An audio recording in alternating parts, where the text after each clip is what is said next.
Okay. Good evening, good afternoon, salam, sat shri akal, uh, to all the viewers and listeners, whichever part of the world you are joining me from. Currently, we have a Twitter space on. Plus, we are also live streaming on Twitter as well as YouTube, Facebook, Instagram, and my TikTok account. So hopefully, people can join any one of these. Most of these places, my account starts with FTW Harjeet, which stands for Fighting Truth with Harjeet. So you should be able to find my account. Um, so today, I have a very very interesting topic, because this has been one of, I would say, the most underappreciated developments in the geopolitical space. A revolution has taken place in South Asia, which I believe has way larger implications for the globe, not just for South Asia, but also the geostrategic environment globally and the shape of things that are going to come in the New World Order. So it is quite surprising that not many people are talking about it.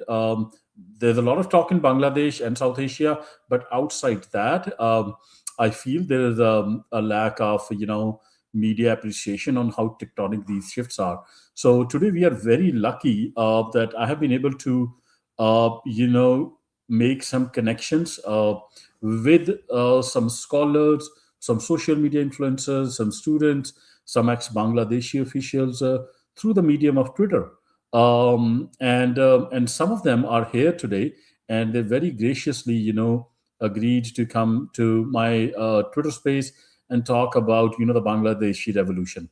So, without further ado, I actually luckily got two of them, and which is awesome. And both of them I've been talking to a lot. But we will, without revealing their identities, I will let them kind of, give a brief introduction. If they are Bangladeshi, and whatever they can share, and then we can start from there. So I know we have with us Ismail here. Ismail, salam, sat shri akal. Thank you for joining. Yes, pleasure is all mine. Thank you for hosting the space. Yeah, and we also have Azfar Shah, a history. His profile says history researcher, polyglot. So Azfar, thank you for joining. Thank you for having me, Arjit Bhai, and glad to be here to talk about a very critical issue, not just for Bangladesh, but all of South Asia. Thank you for having me. Awesome. Yeah, so I'll quickly give people a short primer of Bangladesh and the situation in South Asia. So Bangladesh viewers, is a country which was part of the British Indian Empire prior to 1947. In 1947, as part of the worldwide decolonization post World War II, the British left the subcontinent and behind them left political boundaries with some small states, some large empire type states. So, two large empire type states they left was India and Pakistan. And Bangladesh initially was what we used to call East Pakistan. And in 1971, Bangladesh actually gained independence from West Pakistan or the larger Pakistani Federation and became an independent country state in itself. The Bangladesh, if you look at the map of South Asia, it is located right on the top of Bay of Bengal, which is north of the Indian Ocean. So if you look at the map of India, it's on the eastern side of India. On the top of Bay of Bengal, you'll find Bangladesh, a very important country geopolitically speaking. People there speak Bangla as their language. Majority of them are Muslims. I think 90% of the population is Muslim, but we also have Christians, Hindus, Buddhists, and other denominations as well. So a very cosmopolitan society. So after 1947, once the Bangladesh won the independence from what they call West Pakistan, Bangladesh typically came under the influence of the Indian state and the Indian government because the Indian government was the largest, state in South Asia. But recently, we heard that there was a revolution which happened in Bangladesh, and it was a student-led revolution. And but I don't want to kind of categorize it what this revolution was because we have Bangladeshis here themselves. So we are going to ask them. Maybe we'll start with Azfar or Ismail. Anybody, give us an idea. What was this revolution? Against whom it was? Why do we call it a revolution, and what caused it? And take your time. We have plenty of time. Set the background. Yeah, thanks.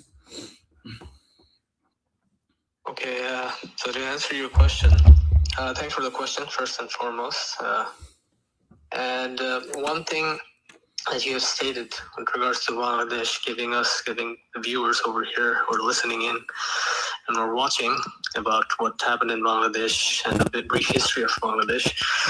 Well, what happened in 1971 and India, basically, this is agreed by most Bangladeshis as of now, that they came in as saviors in 1971, but their goal was always to break up the largest Muslim population in terms of states. I believe that was Pakistan, East Pakistan, West Pakistan back then. So they tried to create problems between both sides and then break it off. They appeared as saviors, but their job was to basically create problems. And Indira Gandhi clearly stated that we have taken the revenge of 1,000 years. So that just goes to show their mentality and what they wanted for us over here. So now, getting to your question, what you have stated with regards to what caused the revolution in Bangladesh.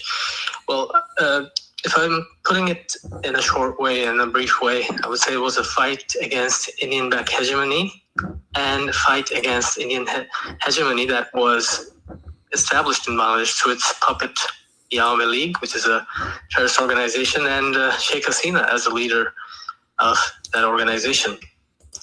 So now what caused this?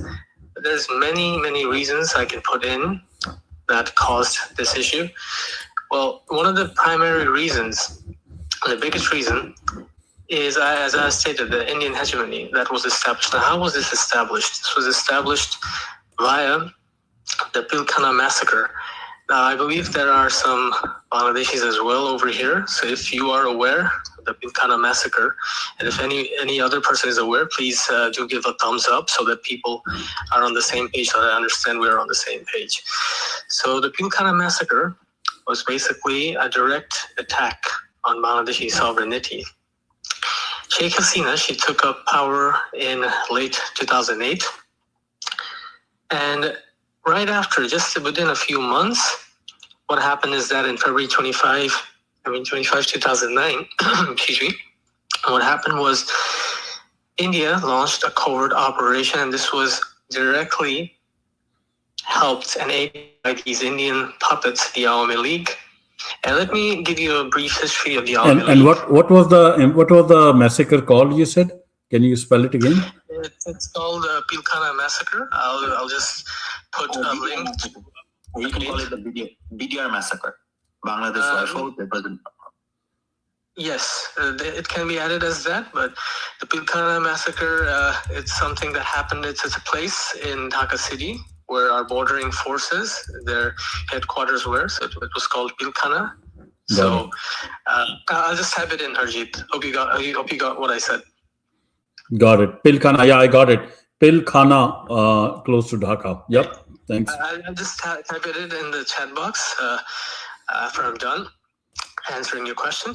So the Pilkhana Massacre was a direct Indian-backed covert operation that was perpetrated via the Awami League.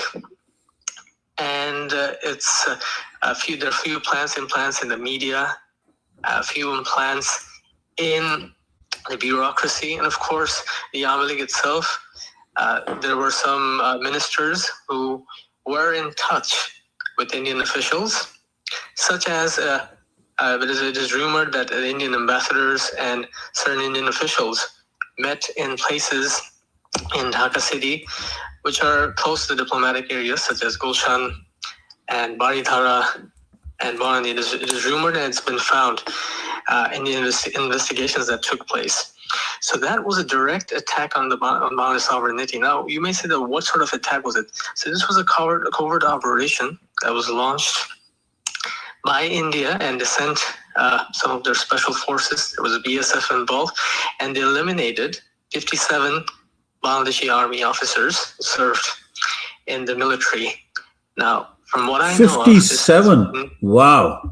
Yes, 57. 57. Yeah. I have this paper open while you're talking. I was able to look up a paper by Muhammad Tafiqur Rahman at Sakraya University. I don't know whether and it seems it's published in a very respectable journal.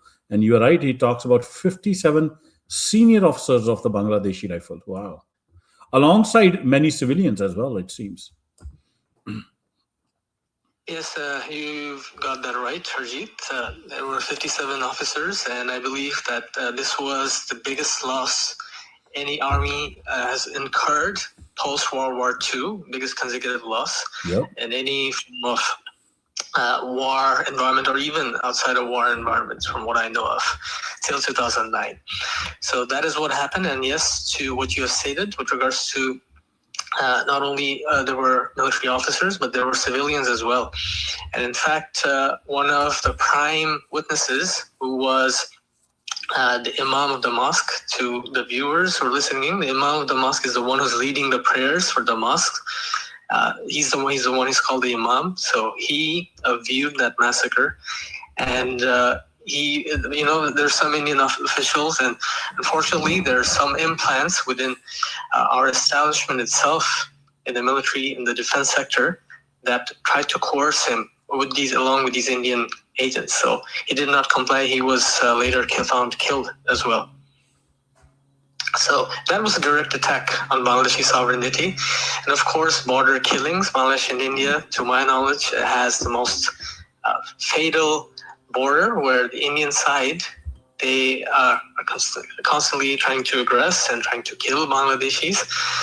And this has been going on. So that is another reason for this highly pent-up energy, I would say, against this Indian hegemony, their aggressive attitude towards us. So that's, I believe, these are two of the biggest reasons, I would say, that contributed to the revolution. And also, there was a curtailing of rights. We were not given our fair water share.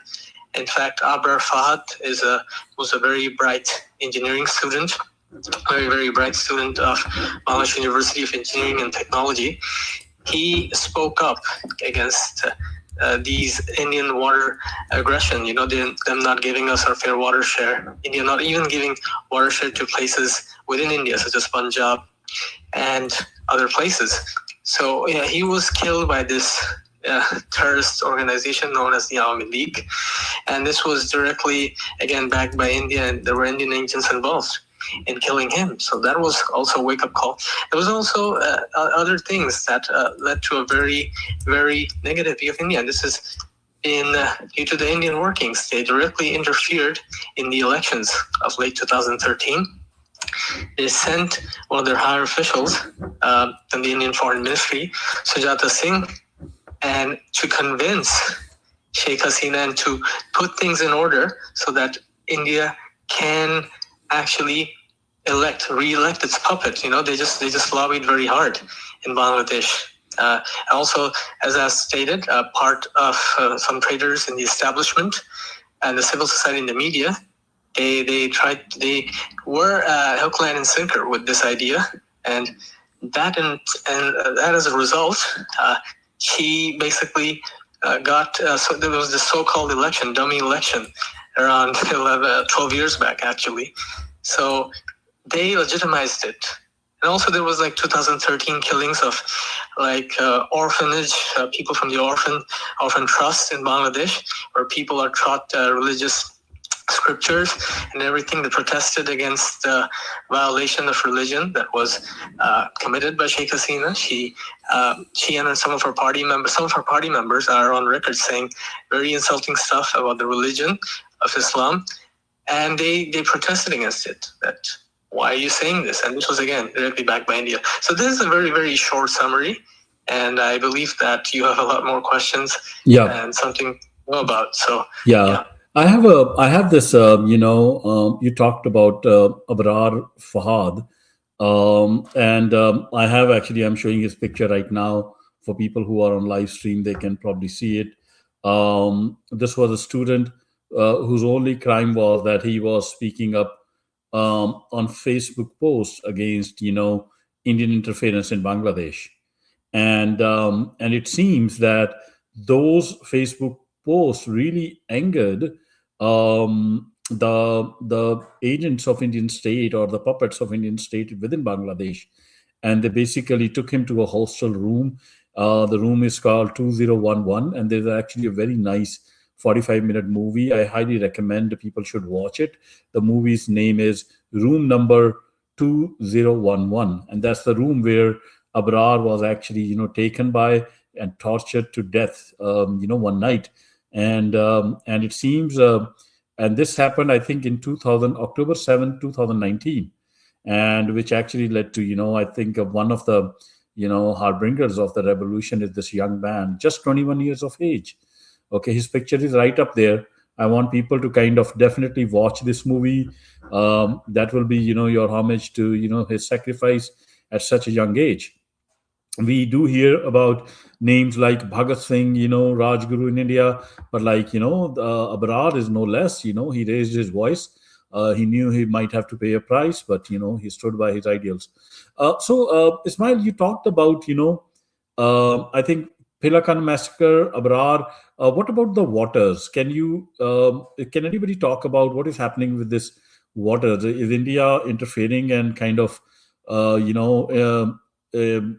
taking away some of the river waters as well?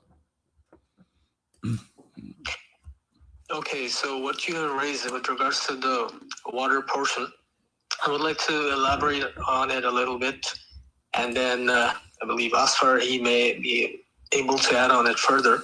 So with regards to the water, one thing that India has always done ever since Bangladesh came into existence as a state is that they've always tried to deprive us of our fair water share.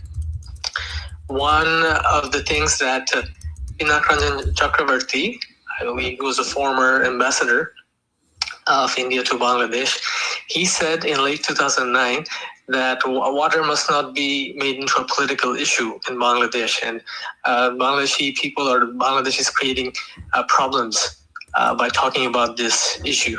So this was the, I would say, brazenness. This was the sheer brazenness of a serving Indian ambassador back in 2009. So they created dams such as the Tista Dam and Farakka Dam and a few other dams, and they have not been giving our fair water share for the most part for the last 50 years for the most part. Again, there was an issue that India had, and they said that they do want to give us our fair water share, but they didn't. But in the mid 70s, when Ziaur Rahman he came into power, he was not having the fact that he was not agreeing with the fact that India is not giving us a fair water share. So he took up this issue to United Nations, and then India was compelled to sign a new water treaty with Bangladesh. So that we were getting our fair water share. So I believe that Asfar he can perhaps add on it further and to enlighten the audience on Indian water aggression in Bangladesh, like they have done in Punjab, especially with regards to depriving Sikh farmers. So, Asfar, if you would like to add in some words or some things that can enlighten the audience. Yeah. As far adds in, I just want to tell audience I have something up on my screen.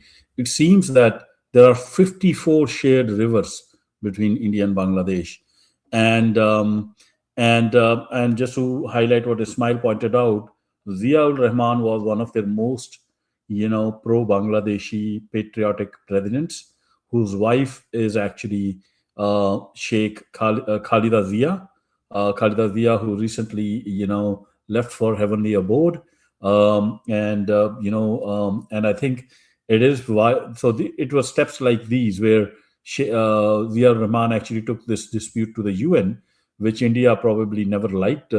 Khalida, Zia Rahman and neither Khalida Zia.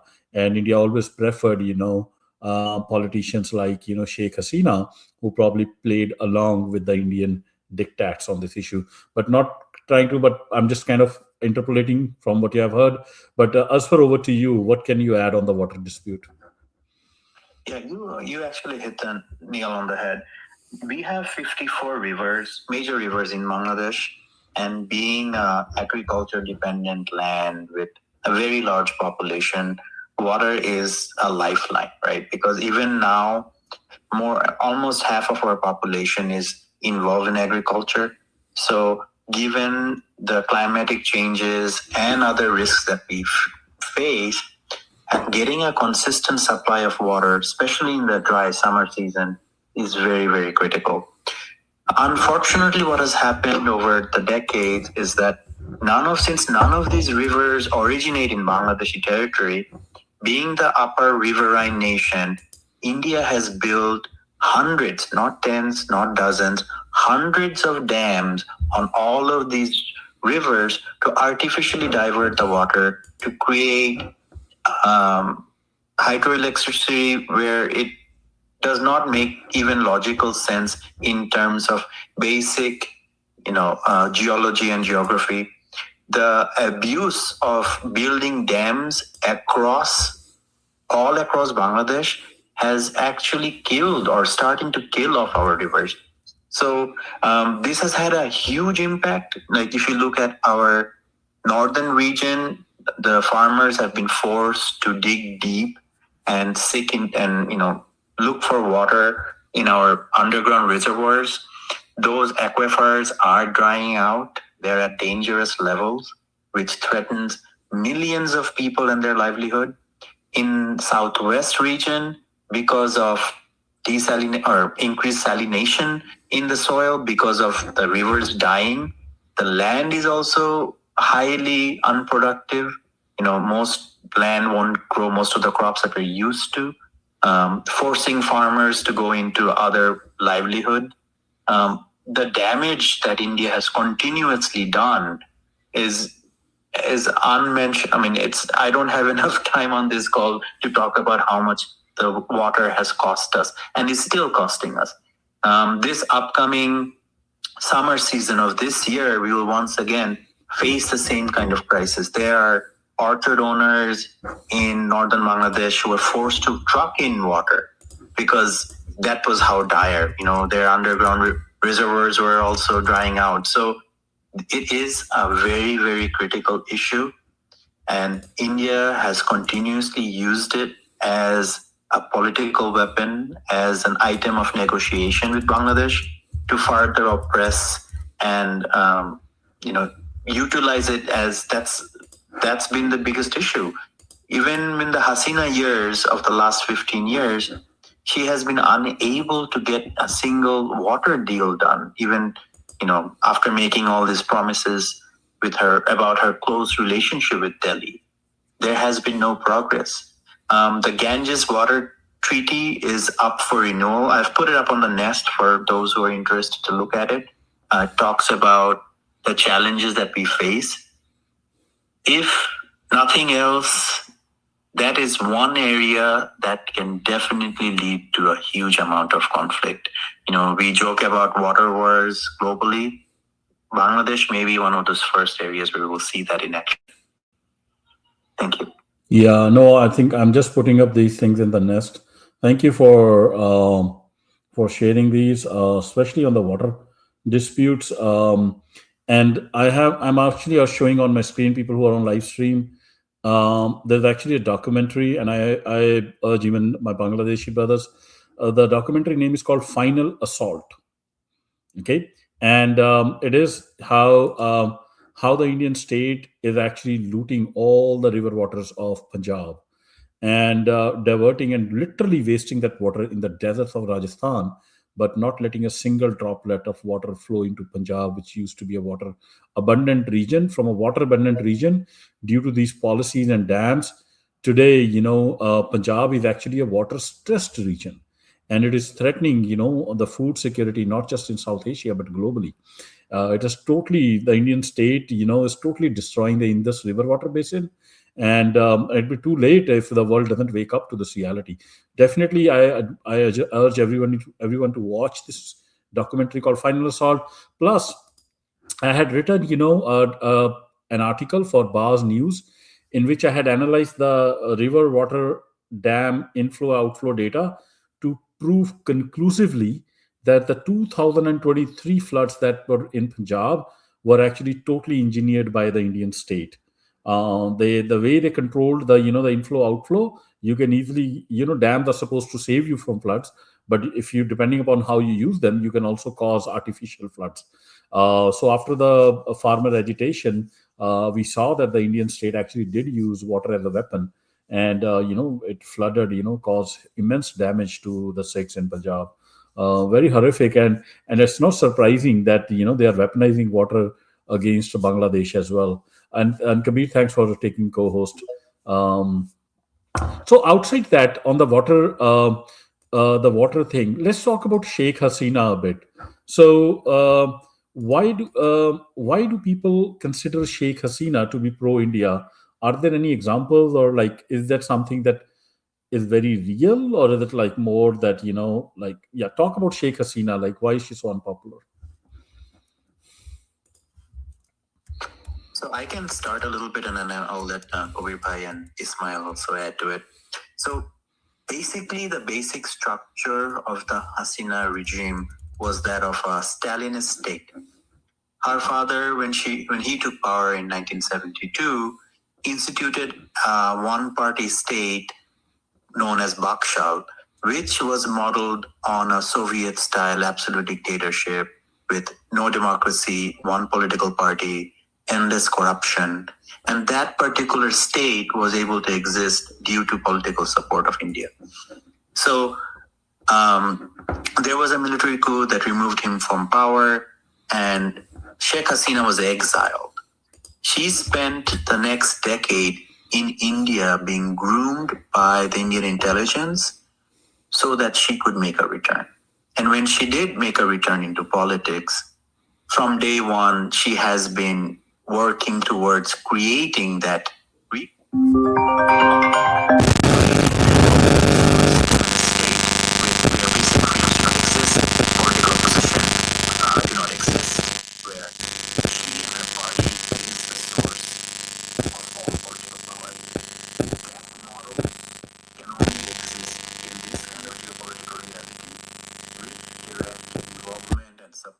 guidance from India.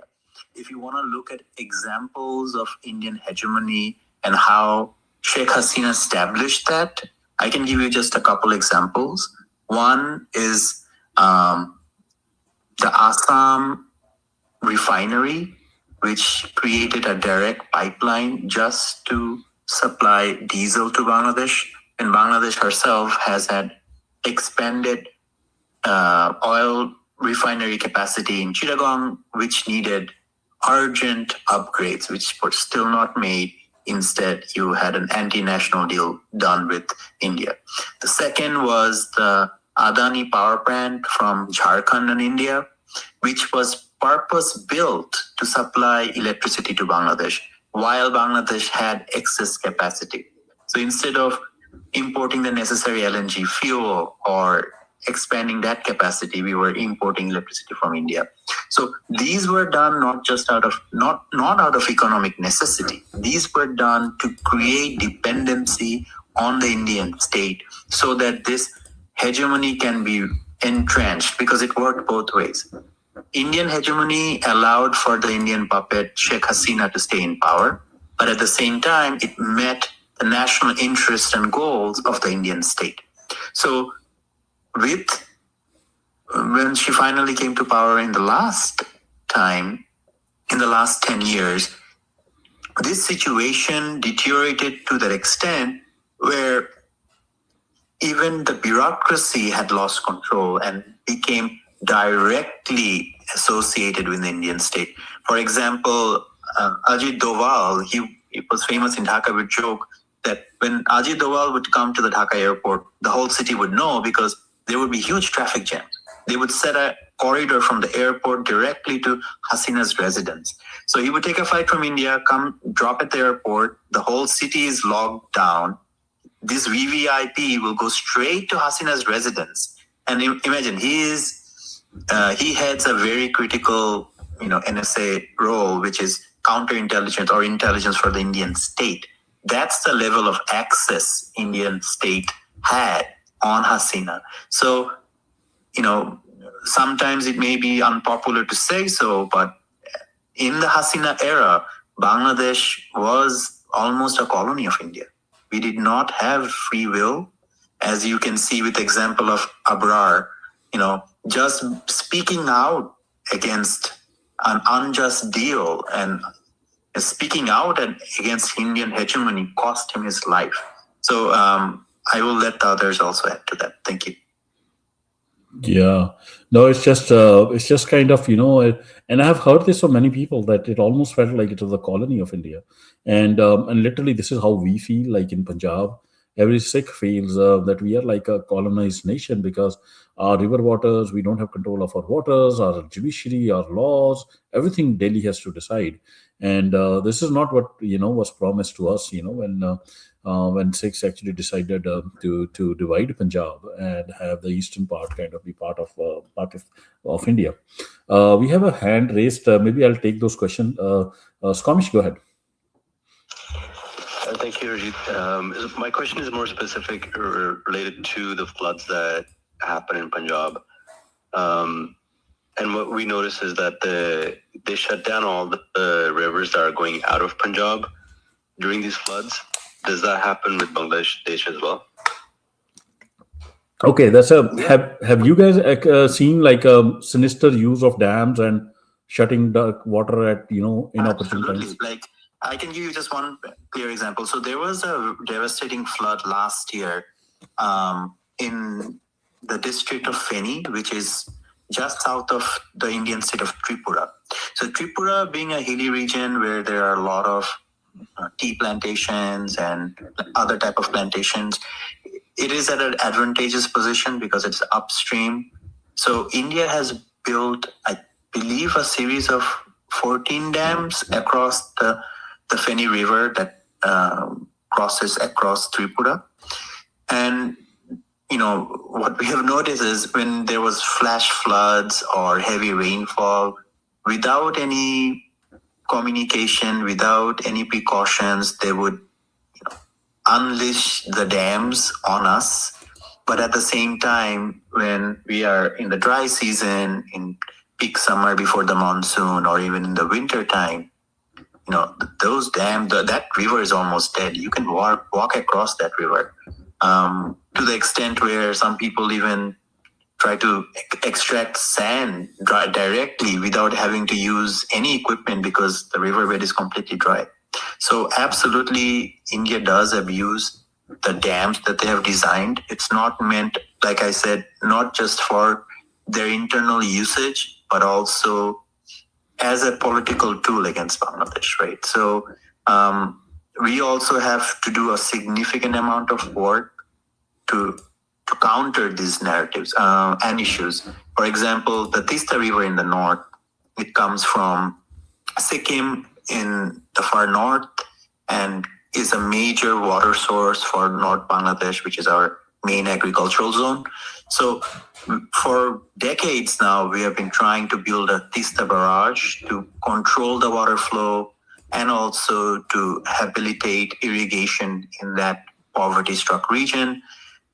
There were multiple Chinese proposals and investment offers, but none of which we could proceed with due to unbelievable opposition from India, not just in private, but in public. And you can also read about that. I'll put something up in the nest on that as well. So the water has been used as a weapon against Bangladesh, and mostly because all 54 of our joint rivers originate in India. We don't have, being a delta, being flat mostly, we don't have a single river that originates in Bangladesh, which makes us even more vulnerable.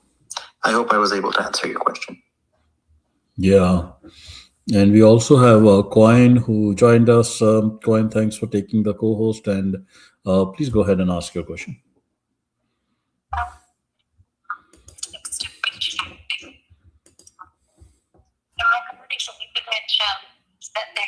Yeah, Coin, your voice is not clear. Sorry. Yeah, Is now. it a bit better now? Yeah, way better. Yeah. Okay, great. Sorry, just running around. Yeah, so with regards to the pattern that the Indian state uses against its neighbours and even internal against states, water as a weapon, I heard you mention.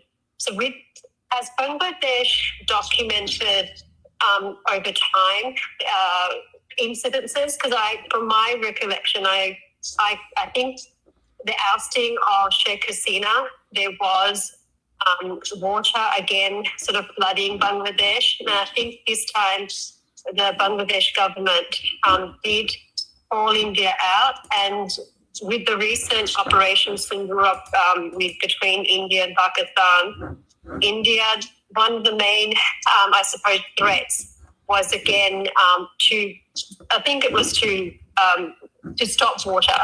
So water is being used by India, but it hasn't been brought into the purview or the light of the international audience or agencies. So is this something that the new government will look at the historical incidences and going forward? Because I think in Punjab, I think Harjeet, you could probably correct me or put the right figure in.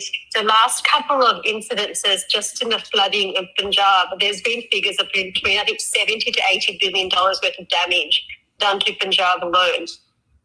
So that historical data all needs to be collected. And I'm assuming, does Bangladesh have anything similar where they have actually, I suppose, noted down the damage from what would you call it? I think there's a term actually for water terrorism as well by the UN.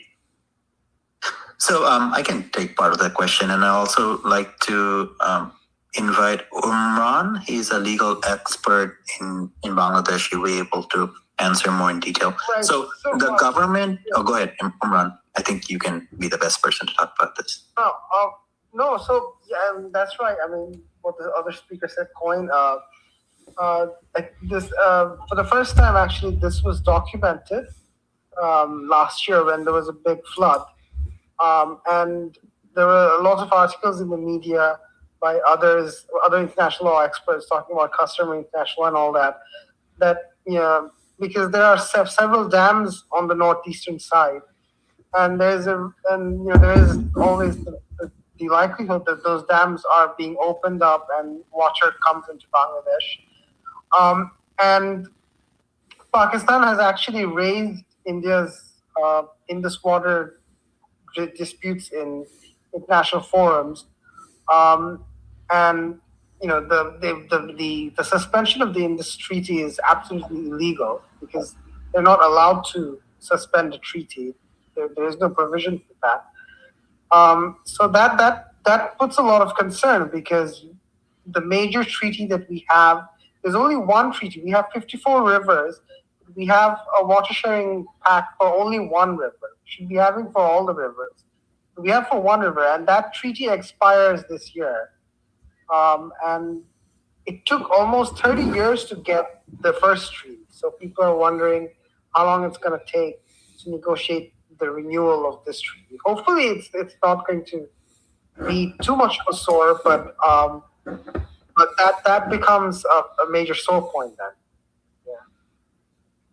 Yeah, and Imran, we just want to add, not sure if I would love to get in touch with somebody on your side who is working on this from a legal perspective. I have a lot of authenticated Indian or Government of India data, which conclusively proves how they use this river waters as a weapon in Punjab. And I won't be surprised that the same modus operandi is being used in Bangladesh as well. So, not sure if there is a scope, but I would love to. We don't have a state of our own, so we would love to, tag along if you guys are doing something legally internationally, just to give you more ammunition that you can use if you have to. So, I'll probably reach out to you separately for that. Harjit bhai, the other thing, just quickly to add, there are civic society organizations that have been working on this. However, in the Hasina era, they were scared to operate. They were always harassed with political cases, with physical violence, with threats. One of the key ones I can list out is the Environment Lawyers Association. The current environmental minister is actually from that organization. She came to prominence because she stood up to the water violence of India. Her husband was detained, and she faced an immense amount of threat in the last 15 years. But her courage has always stood out. So there are organizations, both legal and scientific, that have documented the abuse in terms of water. Because water is such a critical area, there is an extensive amount of knowledge and specialization specifically on river and riverine issues in Bangladesh on the legal side as well. However, I'm not so sure that Bangladesh will take an aggressive position because the Ganges Water Treaty is up for renewal this year itself. So how the Bangladesh government approaches this, and India has been mentioning that this might be a carrot that they may use to normalize relationship with Bangladesh. So I am actually worried on how this Ganges Water Treaty is utilized.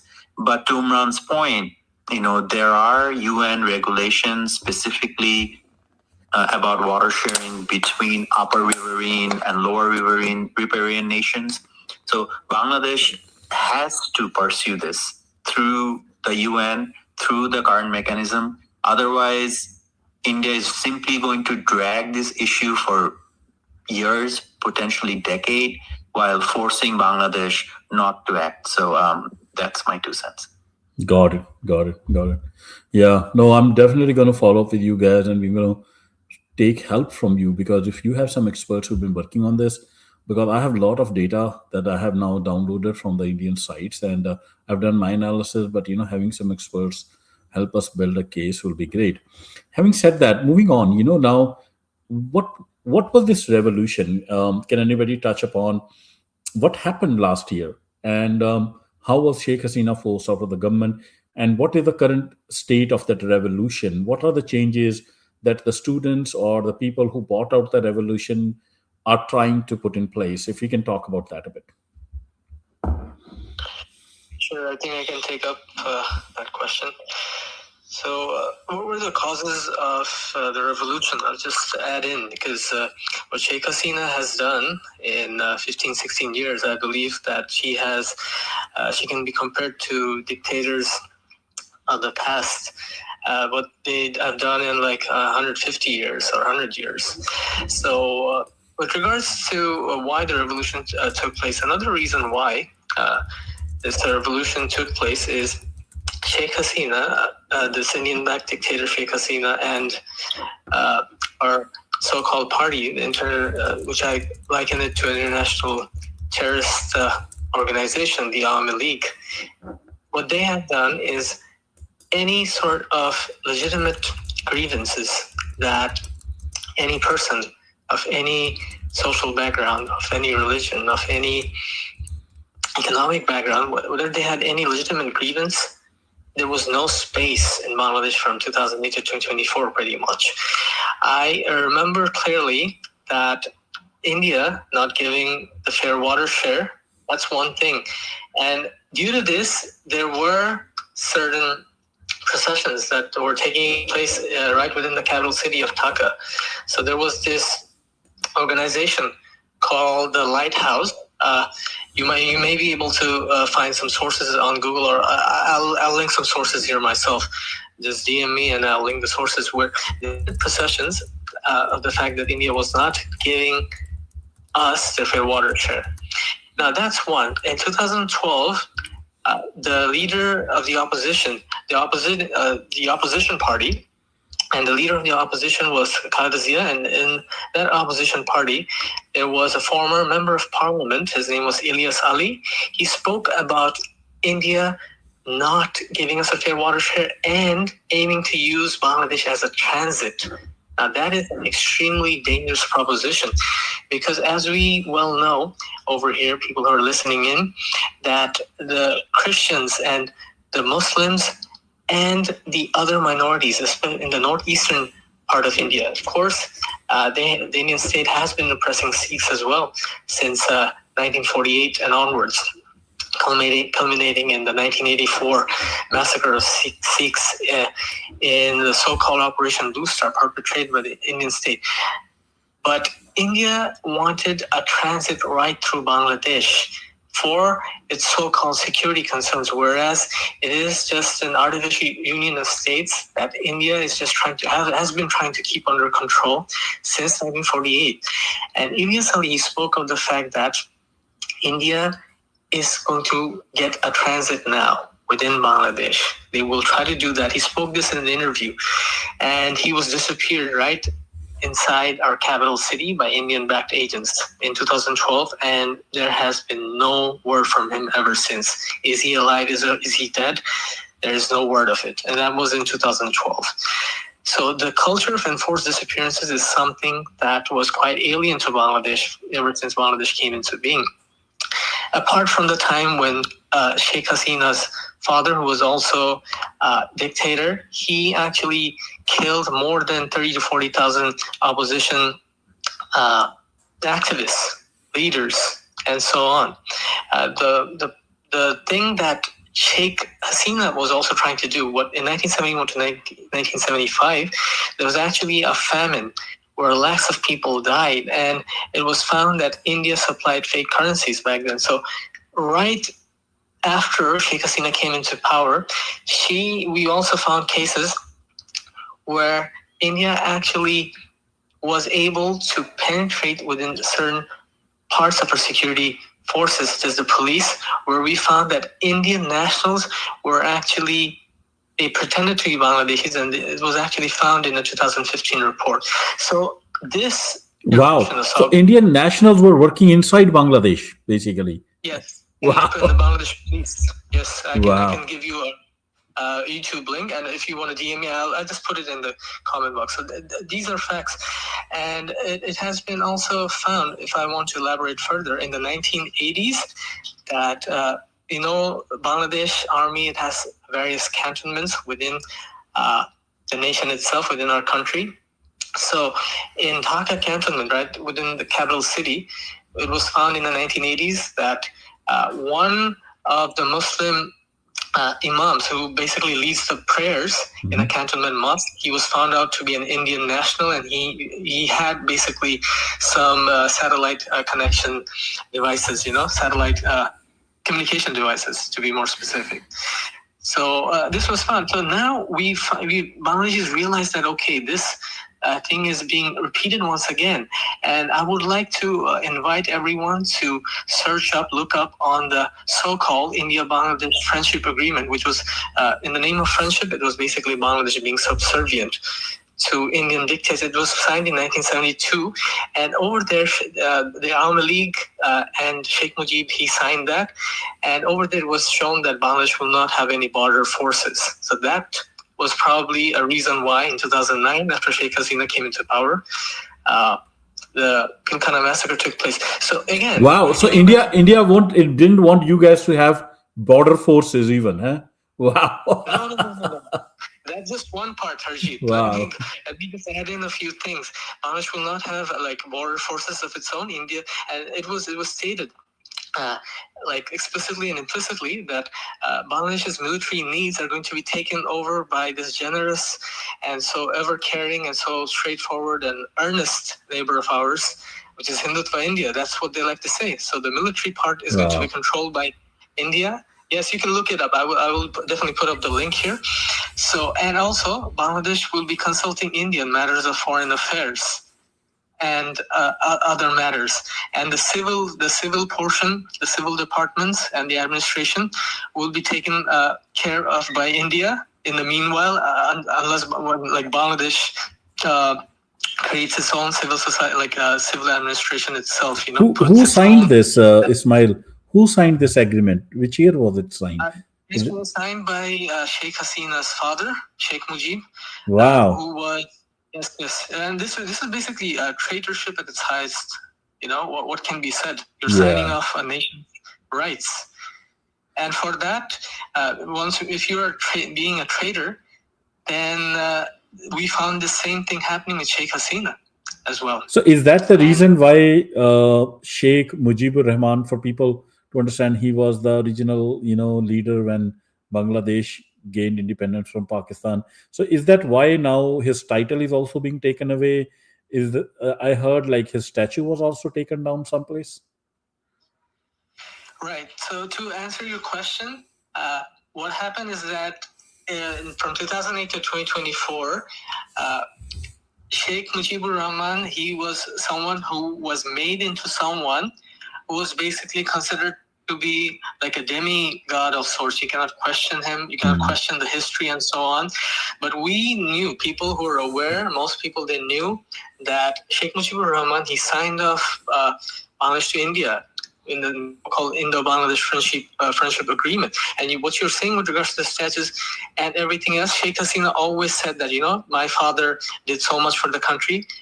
Millions of people died in the 1973 to 1974 famine in Bangladesh, and that was because the Awami League, they stole, the Indian-backed Awami League, they stole, and they siphoned off money to India. So this was all coming. That reminds me, Ismail, and maybe somebody can comment if that is true. In that movie, on Abrar Fayaz killing, there is a scene where this Abrar's father goes to the fish market and he's asking for the fish, and the fisherman is quoting him 1,600 rupees per kg. And then the person says that, hey, why is it 1,600 when you are the Indian state is like the Bangladesh government is exporting fish at 1,200 rupees per kg to India? Why I'm being forced to buy it at 1,600?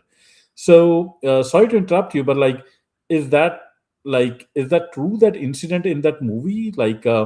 Is that what you guys also experienced? That Bangladesh trade also was done in a way that it benefited India, and you people on the ground could feel it, that we are actually losing.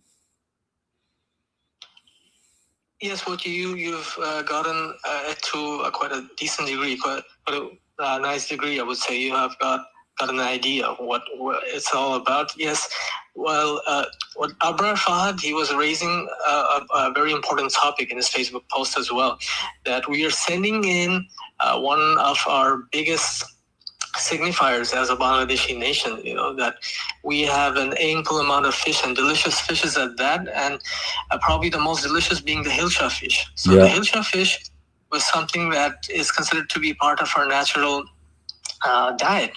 This is something that we cherish and we also export. But what Sheikh Hasina did was she exported it to such a degree that the price of Hilsha, which is per kg, was taka 1600. But years before, it wasn't like that. It was like taka 500, 400, 300. There were cases in the past decades, but due to Sheikh Hasina exporting it to such an extent, there was a shortage. There was an artificial made shortage by this Indian dictator Sheikh Hasina, and she exported so much that the price hiked up to taka 1600. So, that was my answer to what you stated. I'm sorry to interrupt you, Ismail. Just a quick question.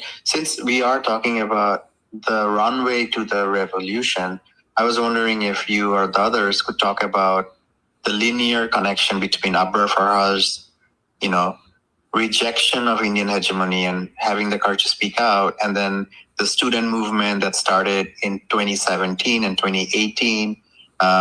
2017 was a student movement against discrimination and quota system, which were specifically aligned to Sheikh Hasina's party. And then in 2018, we also had the student movement for road safety, and how all of those were actually protests against both Sheikh Hasina and not just her government, but also Indian hegemony, and how it, walked itself into 2024 for the July Revolution.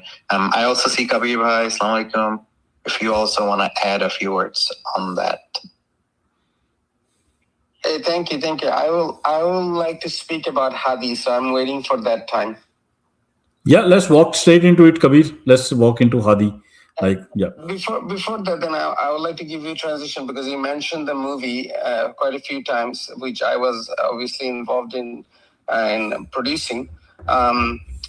We did talk to Abrar's family, especially his brother, to get various details. So that's why the movie it's not a documentary, but it's more of a storytelling, because documentary is something that we felt we would not be able to do well. Especially, you won't believe it, we did not have access to the university where he was killed. The university is the most prestigious university in Bangladesh. It's called BUET, Bangladesh Engineering University, and that's where he was killed. But the university would not let us film, do anything, even show the film afterwards, because the Indian hegemonic people, the people who are part of Bangladesh, they're actually Bangladeshis, and they're professors and they're in academia a lot, and they're still supporting India. And that's why it's very, very difficult for us to remove this cancer from Bangladesh. It's going to take years, maybe decades. I don't want to jump into Hadi, but I want to tell you that Abrar is when I heard of Abrar was already a lot later. I heard of Abrar in 2024. I was disconnected, so I did not hear about Abrar. So I heard of Abrar, and we thought this is the first thing we should be sharing. This is the first absolutely, I don't want to say perfect, because somebody dying cannot be perfect. It is the most important story to be told. And since Abrar, we had obviously the revolution, and in the revolution, the way I would describe the documentation, describe the revolution, is that not only Indian hegemony was a key thing, pressuring. It was let's think of the current. The current in the revolution was Indian hegemony. However, here is what my observation, Harjit Bhai, my observation is what triggered. Basically, you have current, but you don't have that killer wave. It's just like we have if we think of an ocean, yep. We are looking for that killer wave coming in. You know what caused it? It was the word Rajakar. What Hasina did, Hasina told in an interview or something that why wouldn't we have the quota system and so on and so on? We don't want to give it to the Rajakars. We don't want to give benefit to the Rajakars. And again, I'm not quoting, I'm not paraphrasing. You can find that. But as soon as the students heard that what? she's calling us Rajakar, which is a word that refers to people who betrayed Bangladeshi people during the 1971 war. So people who were against Bangladesh, people who are specifically, supporting Pakistan, the Bangladeshis that were supporting Pakistan were called Rajakar because they would call in Pakistani army and tell them where the Mukti Juddhas, the people who are for freedom fighters were, and they would get them killed, or they would tell who is supporting the Mukti Juddhas. So Rajakar is a bad name. Rajakar is the worst, is the traitor. Rajakar is the traitor. So when Hasina said, I don't want to give it to the Rajakars, the students immediately flipped it and says, "Oh, so we are the Rajakar then. We are the sons and daughters of Rajakar. We are Rajakar." So that's actually basically, simply wiped out her any defense. She could not put anything in front of it, because once people think that, that okay, you want to call me Rajakar, I'm going to be the Rajakar, and I'm going to go forward as Rajakar. So they actually flipped this script, and it empowered, it made everybody mad, angry, because it's a self-worth issue. It's when we are, when it's like calling someone the N-word, right? It's like giving someone, they're going to flip out. They're going to just not think anymore. This is exactly what happened. The kids, the students, they just simply were repeating this, chanting this, that we are Rajakar. Yes, we are. We are who said it? Hasina said it. So that's actually was the slogan. That was the slogan of the entire student revolution, which I believe is a very powerful story. The hegemony is what has been boiling up. The hegemonic behavior has been going on for decades, and actually since the creation of Bangladesh. But she made it a machine. She turned every instrument of the state, police, law enforcement, administration, academia, everything against Bangladesh. Pitted the hegemonic behavior in every single place she can. I mean, it is still there. The sad thing is still there. We are going to fight this, even with a new government or whatever. We are fighting this daily on Twitter. We are fighting this in everyday life in Bangladesh. So that is and I think Hadi was the beginning of the solution. That's why I want to talk about Hadi as a solution to this problem. So we can come back to that if you want to continue the flow that you are going for, which is describing the revolution. So Yeah. Hadi is No, this is great. So let's talk about, so the revolution, like, this is building up. We had Fayyad who is murdered, and then Sheikh Hasina is calling students the Razakars, and there is uprising. Let's talk about Osman Hadi. Who was Osman Hadi? Why is he so popular? Why was he so important? And then we can talk about his murder. So I like to cover that because I've been researching, and again, I'm not in the field. I'm not in Bangladesh. I'm outside. I only knew about Hadi through a friend on Twitter. He is not here today. Otherwise, it would be great. His name is Uncle Life. He's actually the one who introduced me, because he started talking about Hadi as an independent, candidate, and then we learned about Hadi. The problem with fighting hegemony is extremely difficult, because we have it. It is not the raw agents that I'm worried about. They are going to be identified very easily.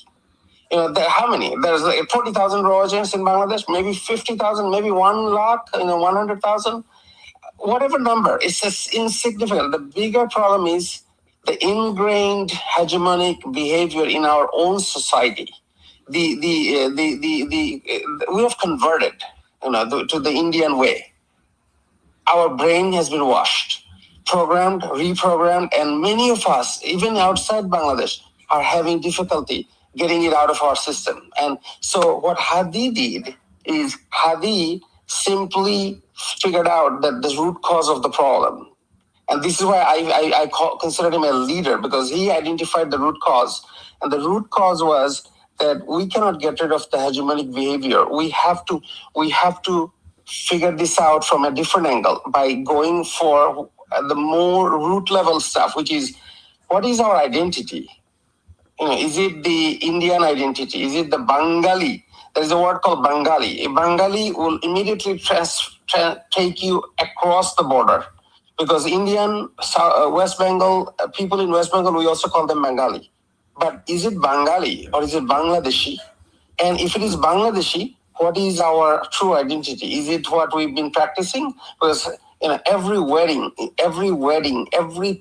activity we do, every event we do, every national song we sing comes from India. So how do you change that? What was the identity? The identity was a Bangladeshi Muslim Islamic identity. A country where more than 90% Muslims live, they deserve an identity that they can relate to. Immediately, he said, "That is it. We need to identify as a Bangladeshi Islamic, cultural identity is our identity." But because he was a leader, he said, "Whoa, we cannot get rid of the people that are not Islamic." So there is people, Hindus, Christians, and Buddhists, and other people who have other kind of cultures. So he introduced the concept of insaf, which basically means justice and fairness. So he also said that not only we have to practice an Islamic identity, in a Muslim identity, Islamic identity, and that doesn't mean Arabic identity. We have significant cultural identity as Islamic. One of our poet, his name is Kazi Nazrul Islam, one of the topmost poet in the world. He is one of the most fierce. His poems are one of the most fierce, patriotic poem that you can think of, and there are many other examples of these kind of writers, poems, and intellectuals. Now, what if we follow them, build from their existing work and build on it, but at the same time, because it's 2025 or 2024, we cannot be unjust to the people who are not part of this program. So there is the Hindus, there is the Christians, there is the Buddhists. So we have to be careful and we have to embrace it with insaf, which is justice for all. Even for my enemy, I have to be just. So he exactly added that. This is like, I want to introduce Islamic or Bangladeshi Muslim or Islamic cultural identity with insaf. And that is how he covered all bases. So as a young guy of 32 years old, he was already figuring this out, and then he was talking about it, which is what he was spreading the message, and then he built the platform, and that platform is called the what is the name? Inqilab Mancha. Basically, Inqilab is another word, obviously, for freedom, right? Inqilab is the Yep. word. So Inqilab Manch was the platform where he would bring in books and people together and have conversations, have music. Whenever you hear Islamic, immediately the antennas for the West goes up, or people who are so-called academic. So was he a musician as well? Like I've heard what was his what did he teach? He could sing. He's a poet. He's a poet. I would call him more of a very, very, one of the, like the one I mentioned, Kazi Nazrul Islam, who is our national. He would be not his caliber. He was getting there. He had that fight in him. Got it. And so some of his poetry is unbelievable. So let's do one thing. I have a small speech of interview of his. If you guys don't mind, let me just play it so people can hear what his views were. Right. So I'm going to just play it out and let me know if you guys can't hear. I think if you ask the people, even as I'm a faculty of a private university, so for understanding the psyche, I always ask this question with the university students, rickshaw pullers, and all kinds of people. When I mention the term Bangladesh, in our mindset, we only think the land of Bangladesh. And we also think we are captured by India. We have no capacity, no capabilities. We are always dependent on the Indian satisfaction. If India permits me to go abroad, yes, we can go. And if India doesn't allow me to have a cup of tea with my neighbors like Sri Lanka, Pakistan, Afghanistan, or any others, no, it cannot be. I think we have to rethink this position because, it is a framework. Bangladesh is in the Indian territory. No, I think Bangladesh, what will I say actually? When we say Bangladesh, we don't think we have a big sea. The resources of this sea, not only water, and we have good neighbors. We can go by this sea, we can connect by this sea. So the first fact is we would like to connect all our territories, including our sea. The second one is, if I just give an example, what is how Indian hegemony works here? First one, you think our cinema hall or movie theaters, the Indian movies got released. Huge people go there, enjoy the movies, fine. But the Bangladeshi cinema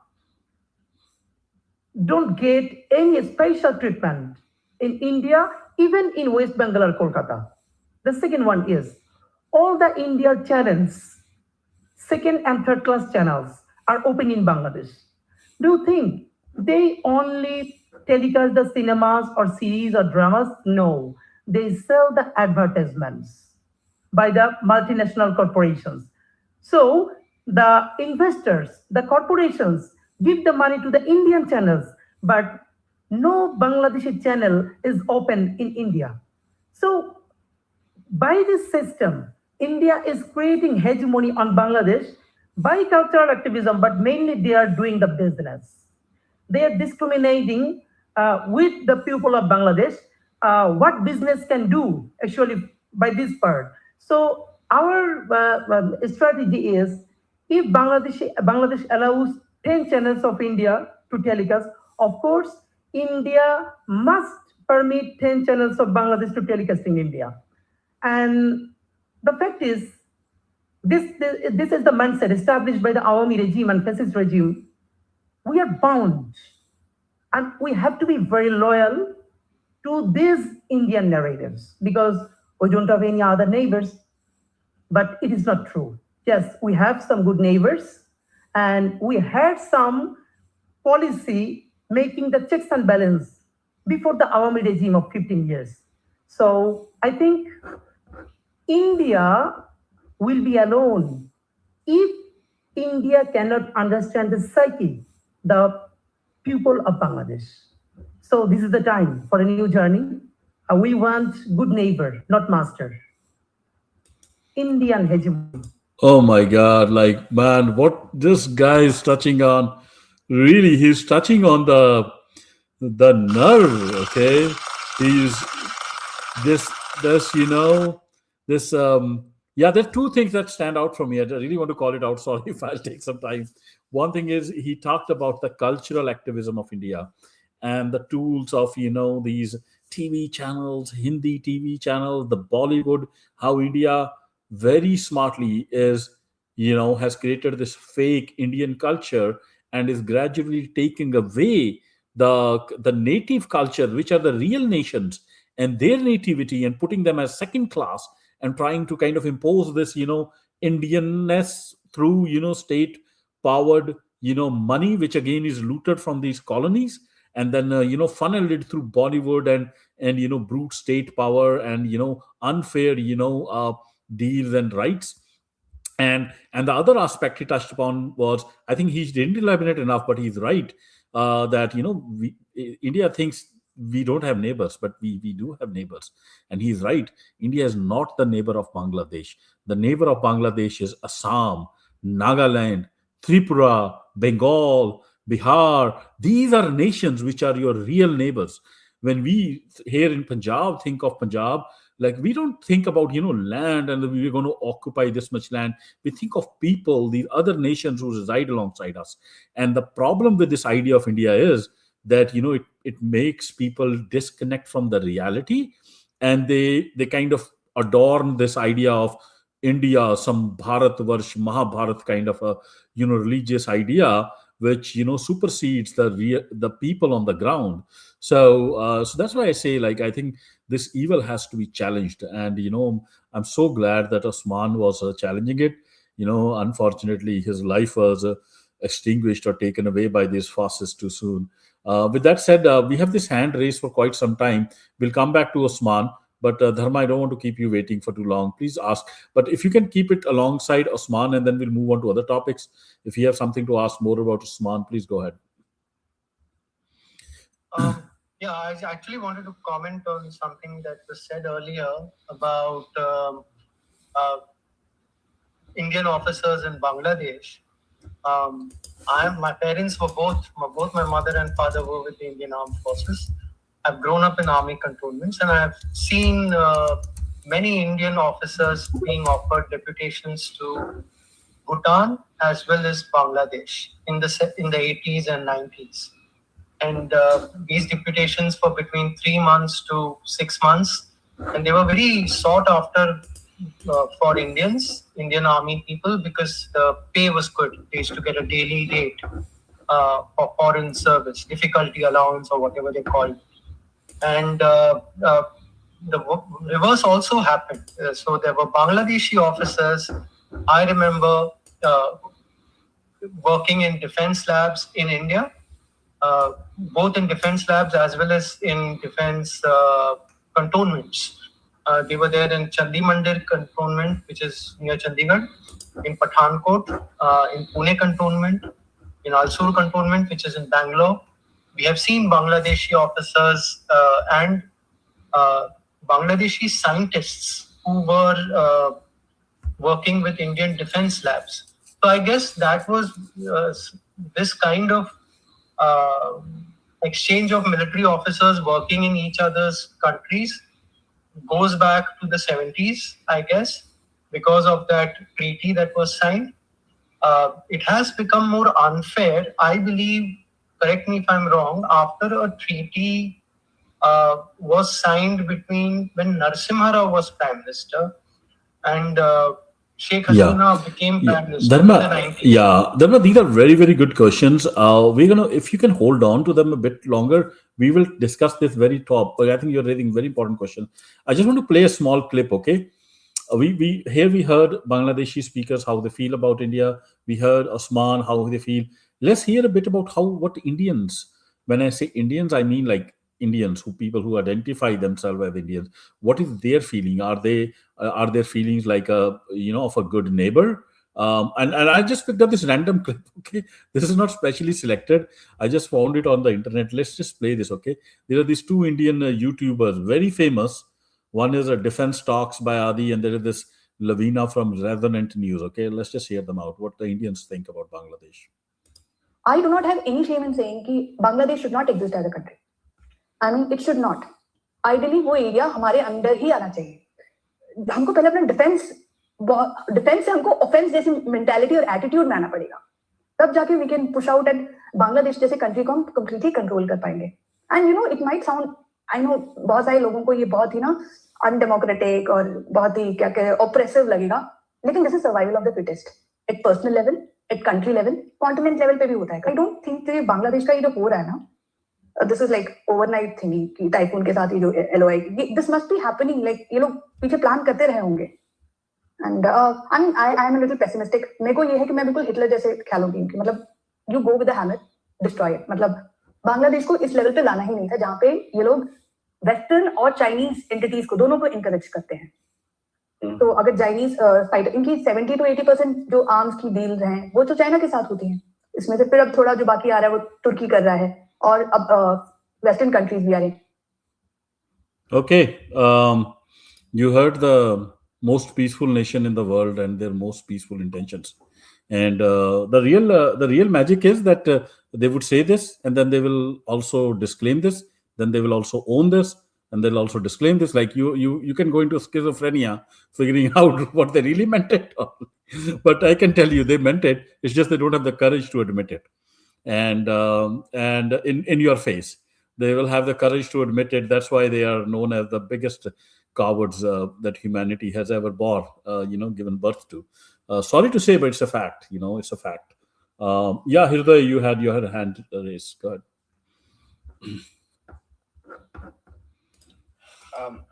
Thank you, Harjit Bhai. So I just want to give some couple of things about the Hadi.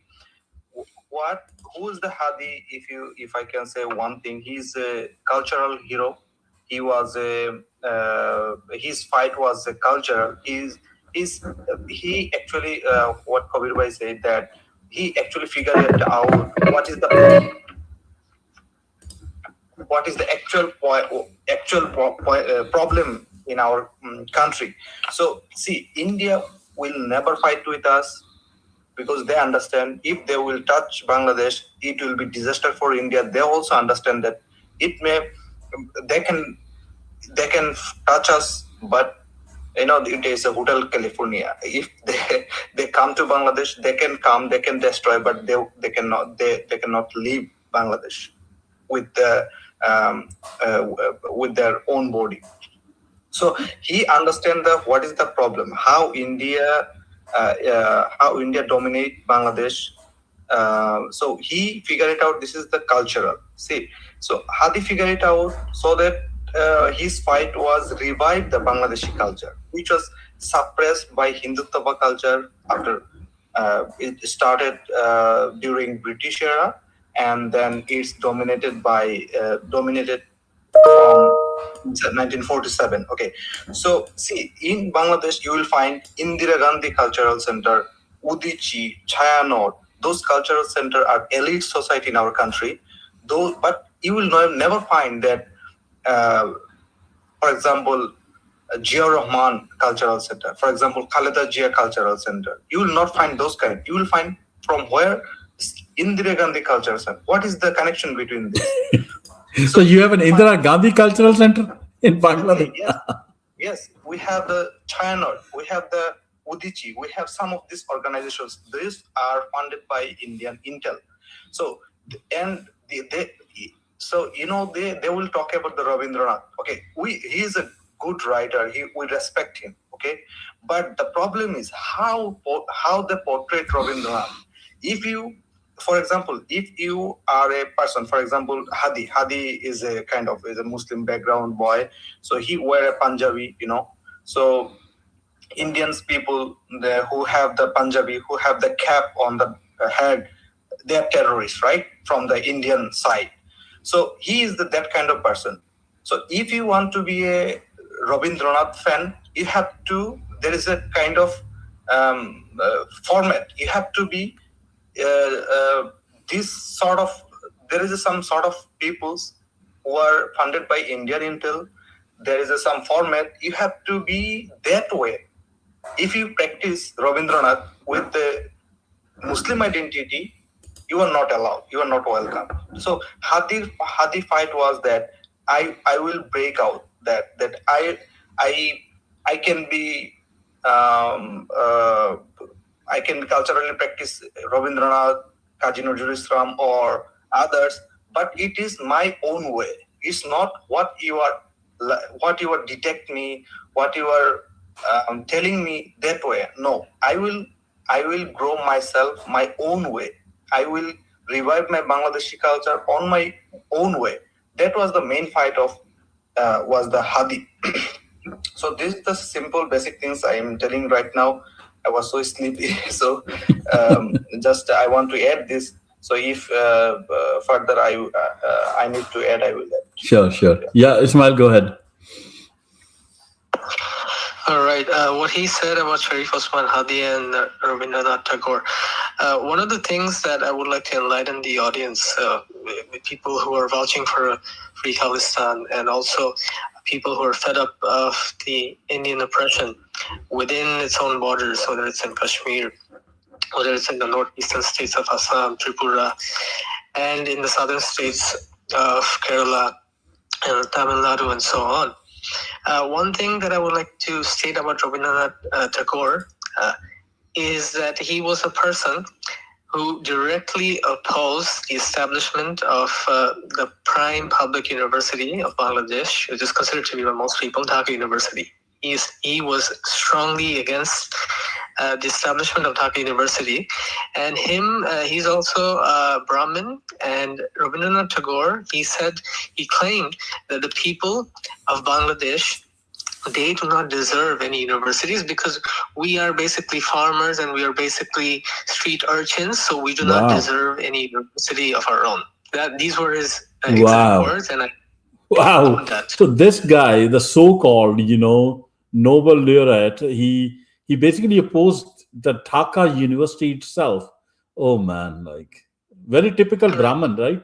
Like why would the Shudras have the Yeah, education? so he's a very specific type of Brahmin, which we call Kulin Brahmins. Hmm. So the specialization about Kulin Brahmins is that their heritage, they came to our lands in the 13th century. They didn't come in any ancient era. Hmm. So during the Shena dynasty, they did not recognize the local Brahmins and Brahmins because they were not Indian enough, right? So Hmm. they imported these Brahmins from Kannauj in Uttar Pradesh. So they have maintained that purity. They do not intermarry with anyone else. It's only Kulin Brahmins. And that superiority comes from that cleanliness, right? You are a farmer, you're a peasant, you're not fit for this fine, refined, sanskritized language. And I think that was the beauty of Hadi, where he broke that hegemony. When he, in our culture, oration of poetry is one of the most refined forms of art, right? So the way he's able to, recite Qazi Nazrul Islam, his revolutionary poetry, which were used as slogans against the British rule, he was able to imbibe that and express himself, breaking all of these barriers, right? He was not from an elite institution. He comes from a very humble background, but just due to his pure cultural inclination, he was able to break through. And I think that's what makes Hadi so special, that he was a cultural icon. His Inqilab Mancho was an alternative to the current hegemonic culture that is dominated by this Brahminical, Kolkata-based, cultural elite, so to speak. Sorry Got it. about the interruption. Got it. No, that's fine. We'll keep moving it. I know, Hussein, you had your hand raised. We'll come to you. Just one sec. I want to keep moving the conversation. So so Osman Hadi came in as part of the student revolution. What? How far has the revolution succeeded? Sheikh Hasina has been overthrown. What are the revolutionary, I would say, changes that the students have been able to implement? What will happen now? What are we waiting for? Like in elections, I also heard about the talk of referendum. Can somebody educate me about, what is it that the students have been able to achieve till now? Right. I'll take up on you on that question, Harjeet. Yeah. That's okay, right? Yes, absolutely. All right. So with regards to that, what have the students been able to achieve? Now, as I've already stated earlier, and people who are joining in later, I'd just like to reinstate one thing, and that is between late 2008 to late around August 5, 2024, which I consider to be a victory of Bangladeshis against Indian hegemony and Indian-based domination and Indian-based tyranny in Bangladesh through its puppet Indian-backed dictator Sheikh Hasina and Sir Islam League.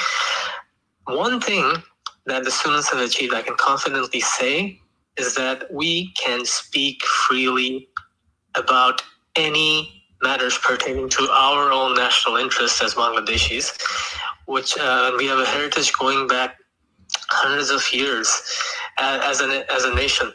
In fact, it was Heraclius. He stated in one of his, I believe that Alexander the Great, he wanted to move towards Bengal. He said that no, we cannot move here because there's too many war elephants.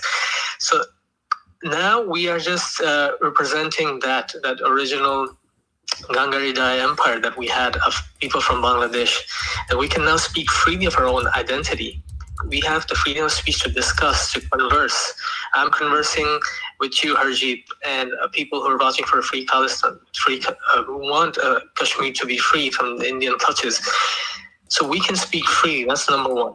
Number two is, after the revolution, we are now in the process, and that has already been stated by my countryman, Kabir Bhai. He stated that India has been able to entrench itself in key positions. Mind you, the majority of the population, 80 to 90%, is definitely against this Hinduttva Indian Brahminic hegemony that they have enforced However, in key positions in the administration, some in the security apparatus, and some in the political parties, we are now in the process of cleaning this out. I believe that some of you might be aware over here, but if you're not, that Bangladesh Air Force actually found some Indian agents who were using Indian pistols. And that was like more than a year ago. That was at around 2024 November or December, around that time. If my memory serves me correct. So we are now also getting to the point where we're pushing back. This revolution has allowed us to push back against these sectors or these individuals, this inside mafia, that inside this criminal network that India has established, and we're being able to push back. The third thing is that we are now getting more in touch with our original identity, which is that we are Bangladeshis.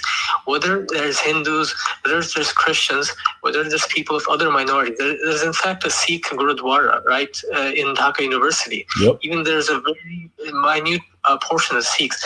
Even they can practice their religion freely. So we are now getting to a point that we are Bangladeshis, and we're connected towards that identity. And what else has this revolution achieved? The administration. It was laced up with a lot of these army loyalists who were in fact serving India, so they have been jailed. Many of the Army League goons and these cadres and these so-called political leaders, they have been jailed. So we're in the process of cleaning up. And what this student revolution has achieved is that we believe as Bangladeshis that we have the capacity to have the right to our own sovereignty, to our own identity, and to our own nationality. And we're not going to take any dictations from India or any sort of Indian-backed narrative anymore. So this is just a very short answer to your question, Harjeet. I hope that answers. Yes, so that's perfect. And Ismail, in terms of now the election is coming, I assume that there is this BNP party, which is Sheikh Khalida Zia's party. She's no longer there, but her son is there. There is Jamaat, and then the students have a party. What kind of constitutional reforms have already been put in place, and what are on the plate? And there was talk about some referendum. Can you throw some light on that technicality in a brief, sum up? Sure, I can add in briefly, and perhaps the others can add in. So, for one, the Army League, they have killed, I believe that the statistics say that they've killed more than 22 in the 15 years, to 16 years that they've been in power. They killed around 30 to 40,000 people in Bangladesh, right? Due to various things going on. And they were mostly political killings, and they were killings because of extortion. And it was basically that Indian-backed colony that India perpetrated throughout the Army League. So now they have been banned. Army League is banned in Bangladesh. As of today, it's now 2026. They have been banned for a while now. So that is a reform that's taken place. As to what may happen to the electoral reforms and other things, I believe, Asfar, you may like to add in perhaps on what's been going on towards that sector. Yeah, while Asfar adds, I'm also showing on my screen the report of the Constitutional Reform Commission. Thanks. I think Aswar is the one who shared the links with me. He sent me a link, to a Google Drive where we have, there's a status on the constitutional reform. There's an anti-corruption commission reform. There's a judiciary reform commission, and there's also a summary of electoral reform commission. I will be sharing this all on my, page as well for people who are interested in reading more about it. But yeah, Aswar, go ahead. Right. So I think the foundational problem has been the constitutional and legal framework, right? So if you know, the Bangladeshi Constitution of 1972 was heavily written by the Indian establishment to ensure that Bangladesh remains subservient to India. So that framework has created institutions which are hollow by nature. Even the parliament is organized and structured in such a way that individual MPs don't actually have a way to vote against their own party, right? So the foundational structure of democracy is hollow. That is the main issue that we have faced. Over the years, the Hasina regime has hollowed out additional institutions. For instance, there was no independence of the judiciary, there was no checks and balances, there were no separation of powers. These are the institutional shortfalls which enabled Hasina to take over the democracy of Bangladesh and turn it into a one-party dictatorship. Now, as we discussed earlier, in 1972, Sheikh Mujibur Rahman did something similar. So that same constitution with those same loopholes allowed for a return of autocracy. So the primary goal and objective of the revolution is to think of a second republic, right? It is, I don't want to spread fear, but that is the only way for us to have a true, real beginning. Our biggest issue are our hollow institutions and the democratic framework that we have in place, the constitution that we have in place. So the constitutional reform did start with a much broader agenda and a very ambitious agenda in that, I would say. However, due to having to negotiate with all the other political parties, that agenda has been shriveled down to a great extent. And I think that has been a frustration for the students, for the revolutionaries, and for all those who supported July. So far, the positives I can see are A, return of freedom of speech, B, curtailing of something known as the Digital Securities Act, which severely limits your options of expression, specifically online. And third, the starting of independence for some of the institutions. So, for example, the judiciary reforms have been enacted. The judiciary has been removed to an extent from the control of the parliament to enable it to actually perform its duties. But if you can see my profile, and it's written in Bangla, it means yes or ha. So I am actively pushing for the referendum that's upcoming in the February election. Hopefully when the referendum passes, this will give the reform agenda a mandate of the people, which will ensure that we can continue to fight for the reforms that are necessary for the rewriting of the constitution, our laws, our way to return to a path of democracy, to the dreams that Hadi has left us, to the dreams of all of the revolutionaries.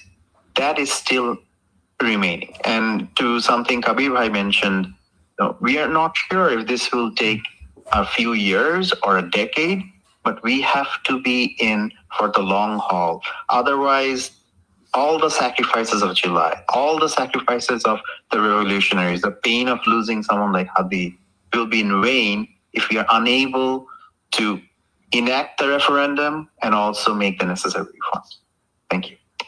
Got it. And on this, as Bangladesh, as we know, India has huge amount of infiltration into your society, into intelligence, army, you name it, and that cleansing process is ongoing. India will still keep trying, to make sure that you guys fail, that their influence remains. They will, try every dirty trick in the book that we know of, using their intelligence agencies, using their overt operatives inside Bangladesh.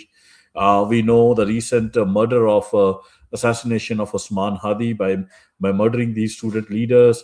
So we know that, right? So the in this fight to free Bangladesh fully and sustainably in the long run, um, ho- do you have allies?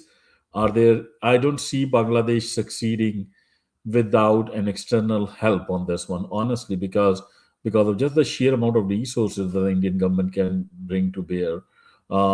Is the Bangladeshi government pursuing a foreign policy wherein they get support on their defense modernization and trade? If somebody can throw some light on that. So I can add some. Yeah, sorry. No, sorry, go. Okay. So because of the change due to the July Revolution, we do see a change in the geopolitics of the region, right? So, for instance, earlier during the Hasina era, everything was India first. Even a small investment proposal for a port in Chittagong had to go through Delhi first. So we have seen that shift happen very quickly. There is willingness and partnership from the Western entities, Western powers to engage with Bangladesh. And of course, it's not without their own interests as well. But we do have some partnership from the West, and we have seen that when India was pressuring Bangladesh geopolitically and through other means, the Western partners, especially the Europeans, did step up. There is renewed interest in investments in Bangladesh, as well as diplomatic engagement. The UN has been a very strong ally, both of the July Revolution and the interim government, and the decisions they have made, like creating an extended office in Dhaka and in Cox's Bazar, shows us that they are here for the long-term engagement. So there are global partners to the revolution. However, I am doubtful that if that is enough. And I agree with you that as revolutionaries of Bangladesh, we have to engage with the broader region because there are others who are in this same fight against Indian hegemony. And obviously, India is not going to make that easy and will interrupt that process as much as possible. But I'm hopeful that as this movement matures, as this continued urge and need for reforms and the goals of the revolution continue, our connections with the wider audience, with other supporters who are fighting the same fight, will strengthen. Specifically, Harjit Bhai, thank you for hosting this particular space with this goal in mind. I think this is exactly the kind of connections and partnerships we need to build. Yeah, no, we are all in the same boat, and India has been isolating the nations of the subcontinent and then persecuting them. But now the tables have turned. We will isolate India, and but bring together all the victim nations of this hegemonic design. Kabir, you had a hand raised, and I'll move on to. I also want to move on to what happens if Bangladesh becomes really strong and independent, which I'm very sure it will be. Yeah, Kabir. I want to give you a completely different, take on how we will take on India. Mm-hmm. This is not conventional. I'm always looking at a different angle because I'm Mm-hmm. observer for the most part. So here is what's going to happen. AI is going to be our biggest ally Mm-hmm. to fight India. You know why? Because in 2 to 5 years, all the Indian offices of Microsoft, Intel, and all these other companies that have expanded India will disappear. Yeah, you heard this first. You didn't think of this because there will be no need for these bachelor's and master's degree level engineers. We are already seeing that. Within 2 to 5 years, there will be no need for these software engineers that India has produced and continue to produce. Their education system has been fine-tuned to develop business application engineers, software engineers that can only work in simple business application, SAP, the things that are large and complicated used by government, those systems. Now, with AI being so advanced, within 2 to 5 years, it's already happened. We already see it. AI is so advanced that software engineering jobs will be going away. Like the first thing is going to go is software engineering, up to master's degree level. So guess what? All these people who are now bragging about their jobs that they're making 1/3 their Indian salaries are not going to make a single dollar because there'll be no need. There's going to be massive layoffs, massive seismic layoffs in India, and it is going to happen. And Trump is going to love it because he's still there for 3 years. So he's going to love it. So when Google says I'm closing down India, Microsoft says I'm closing down India, Trump is going to give them a tax break. That's what's going to happen. And they're going to close down because they have AI. They already started. This has already started. So you will see how AI, now you will say, isn't this going to affect Bangladesh? Bangladesh doesn't have that. Bangladesh is not dependent on technology labors, technology, assets right now. We don't have that. So in a way, it's just like this. We didn't have land phone in Bangladesh. We didn't have land phone everywhere. But guess what? We switched on to 5G.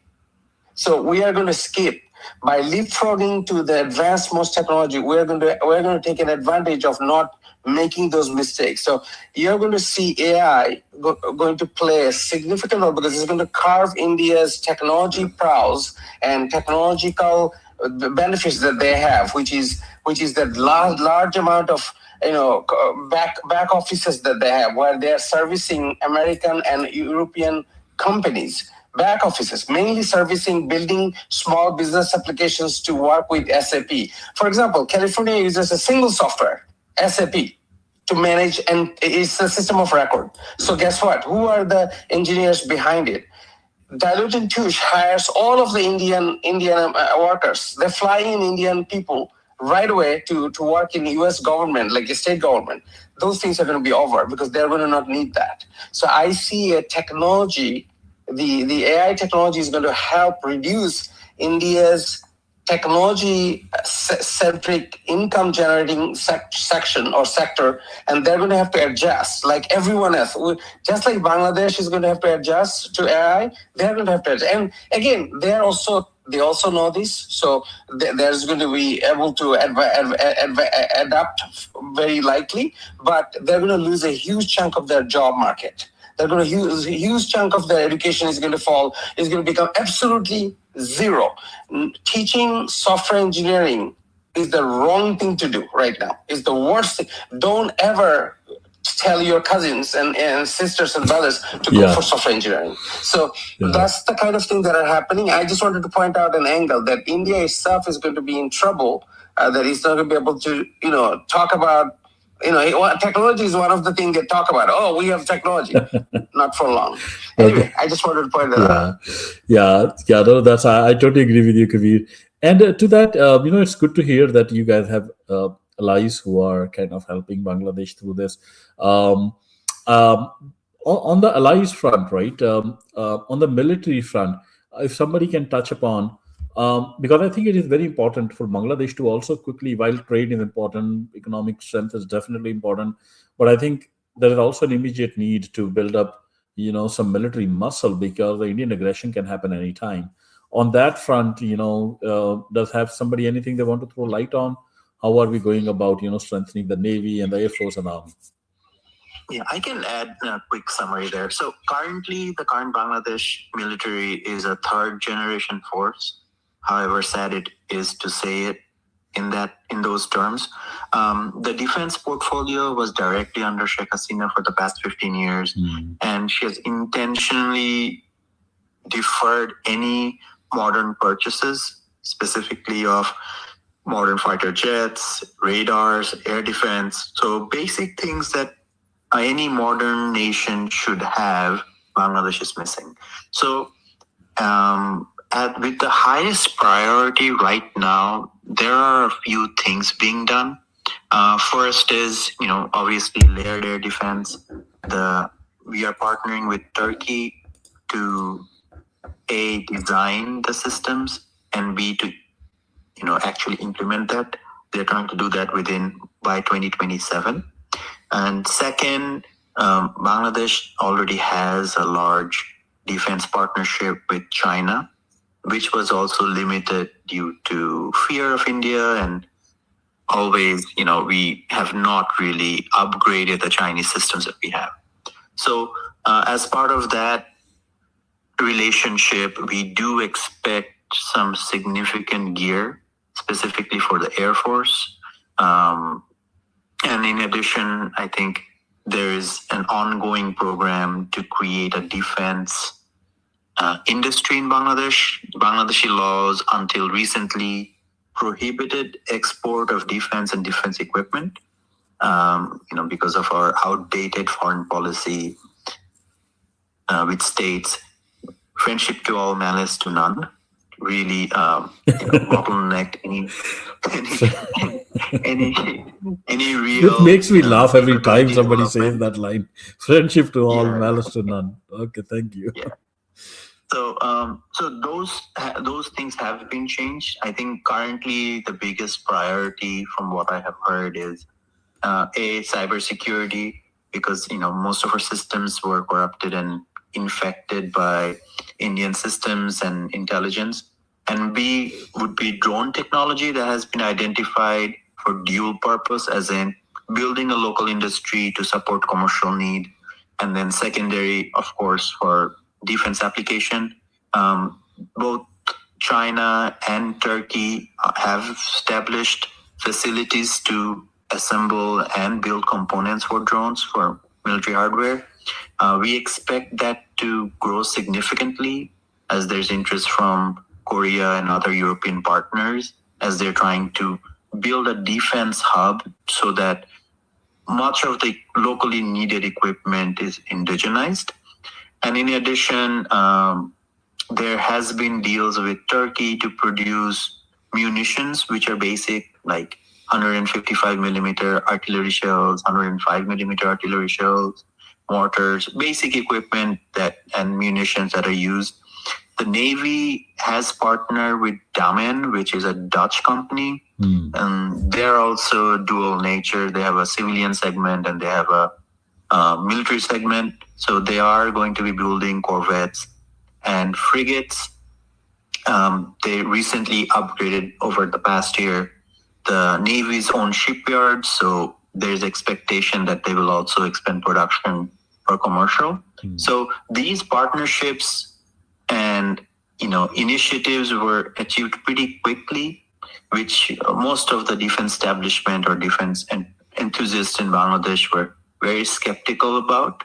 But I think, to be perfectly honest, I don't see modernization to be accomplished until 2030, when we start getting the air defense equipment as well as modern jets. There are fighter pilots who are already training in Turkey and China in anticipation of some of these enhancements, but it's a significant area of concern. Got it. On Ismail, I know we have a hand raised. We'll come to you, Rosalind. Ismail, can you talk about a bit about now the neighborhood of Bangladesh, especially on the eastern side? I know the situation in the northeast of today, India. Tomorrow we will know what it is pretty complex. We have these for the sake of audience. Okay, I'll quickly walk you through the geography and political map of the northeast, which is east of Bangladesh, that area which today is under Indian occupation. We call it's just sometimes it is referred to as seven sisters, six sisters, depending upon how you look at it. On the top is Arunachal Pradesh, which actually before 1947 was part of China, but India started, very cleverly showing it as part of its map. Very, very thinly populated area. And this most probably will end up with China in a short period of time. Then on the south of that is Assam. Then we have south of Assam, we have two states, Meghalaya, which is actually which borders Bangladesh, and then we have Nagaland, which is toward more on the east towards Burma side. And then underneath them comes Manipur, and then underneath Manipur are two states, Tripura, which again borders with Bangladesh, and Mizoram. So if you count these, Arunachal, Assam, Meghalaya, Nagaland, Manipur, Mizoram, and Tripura, these are the seven sisters. Or you could call them six sisters if you don't look at Arunachal. So Ismail, I believe there have been freedom struggles going on in this part, like against Indian hegemony. Many of these areas are already autonomous because India had to give them autonomy, especially like Nagas. Which are the major groups here which are fighting for independence from India, and how are they looking at the developments in Bangladesh? Right. So thanks for the question. So one thing that you have stated with regards to how do these states perceive the Bangladeshi Revolution of July-August 2024. I believe that some of the viewers, some of the listeners over here might be aware, but I'm still elaborating, is that the Indian government directly blocked any sort of material, right? Whether it's in YouTube or other sources in Facebook. And as we know that India is a digital dictatorship of sorts, they've removed any sort of proof of the Bangladeshi Revolution, any sort of articles, or they've been removed to a large degree videos. So I believe that just goes to show how India is fearful of actually, they're fearful of the fact that people in the northeastern parts of India, now, especially what's been going on in Assam and Tripura and Manipur, and these places, we call it the Seven Sisters of India. Now, in these places, in this region, there's a good portion of the Christian population, and especially in the arounds of Mizoram and those places, there is a clear demand for autonomy because they do not want to be abused by the Indian states. For example, Nagaland, there have been cases where the Indian defense officials, and it was state-sponsored killings of Nagas, right, within in India. There have been killings of Christians. I believe that if you go through news sources, and not from only the Gaudiya media, so-called, right? So if you don't go through that, you'll find that in other sources that Christians have been killed in the last 1 year. Many Christians have been killed over there. So Manipur also wants its own independence. And this has been going on for the last 70, 80 years. That India has been depriving not only Sikhs of their rightful rights, their rights that were promised to by Nehru. And this is something that all people we represent over here, I believe that we need to be on the same page regarding this. It's not only about Modi and Congress. The Indian state policy is the subjugation of any minorities of most ethnicities that are not part of the Hindu religion. So now, ever since 1948, just like the case of the Sikhs, they have been abusing people from Manipur as well. They have not been able to actually even protest their own rights. There have been cases in Assam where Indian Army, it was basically the state-sponsored rape of the woman. Can you imagine? This is what they did in Assam. I believe it was around. There were cases in 2007, 2008, and 2012 as well. Actually, as you speak, I just want, because you're not able to see, I have on my screen up image of Northeast woman. It's a devastating picture. They are totally naked, and they have a poster which says "Indian Army rape us." There are these, hundreds of women who had to turn up naked because they were so frustrated about, the way the Indian army has been deployed in that area to repress them, to rape them all the time, to loot their resources. They actually did this outside a military camp in the capital, Imphal. This is a picture from 2004. Sorry, Ismail, I interrupted you. I had to show people this iconic picture. Please go ahead. No, I appreciate you, helping, because it's something that is important to show to not only people who are vouching for a free Khalistan or Kashmir, but also people to get an idea, the people of the world to know what India has been doing to its own people. And yes, this has been a recorded case. There have been, it was recorded that there were some officers, there were colonels and majors that took part in this state-sponsored rape of its own citizens, so-called own citizens. They do not actually own them.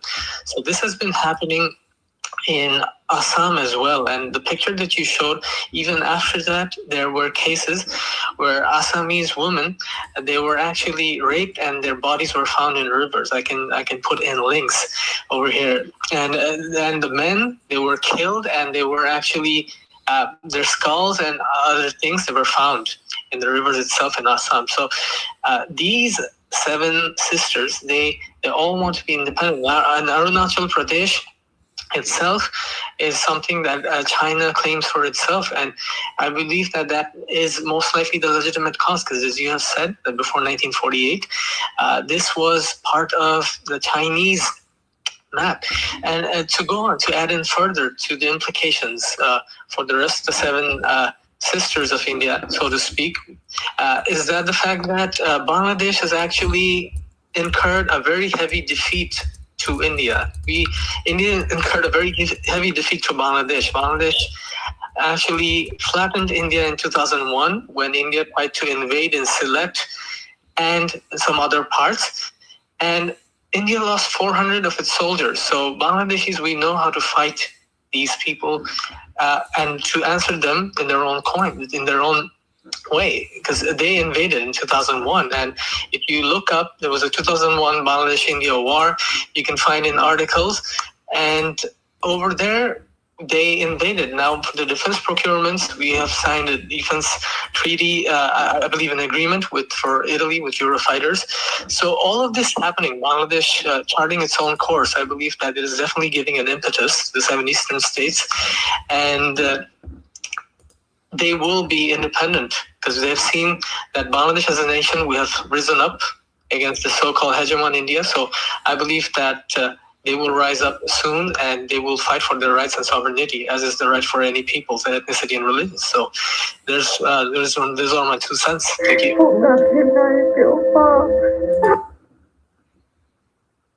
Yeah, and there was a very famous, not I would call it famous and infamous. Like very recently, people don't know, world needs to know. There was this, genocide of Christian minority in Manipur by the Indian state. Indian state backed the Hindu majority there and conducted a genocide of the Christian women, children. The women were made to go naked. They were, paraded naked in the middle of the villages and gang raped by thousands of, Hindu men or Hindu terrorists, totally backed by the Indian state. And this is not an aberration. This is a general rule, a practice that the Indian state has been indulging in against minorities since its inception. We saw this in 1984 when thousands of Sikh women were taken out of their homes in the national capital of India, in Delhi, and were gang raped, paraded naked. This is very. You don't see this kind of behavior anywhere, not even in the animals, but in the Indian society and the Indian state. This genocidal impulse, this violence against women, this, dishonoring them for the mere crime of speaking up. Here, this, I think, I don't know whether this video has that picture of that. I'm just going to play this. This is a BBC clip of, that image where that woman was, I think that particular woman which was paraded naked by thousands of men and then gang raped in front of her husband.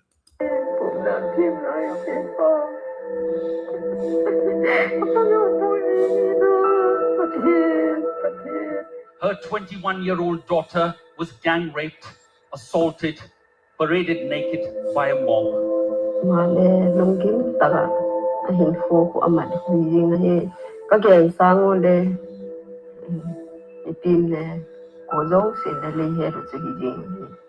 And when her husband and son tried to save her, they were bludgeoned to death. Her daughter and another Kuki woman were made to strip at gunpoint by dozens of Maintain men.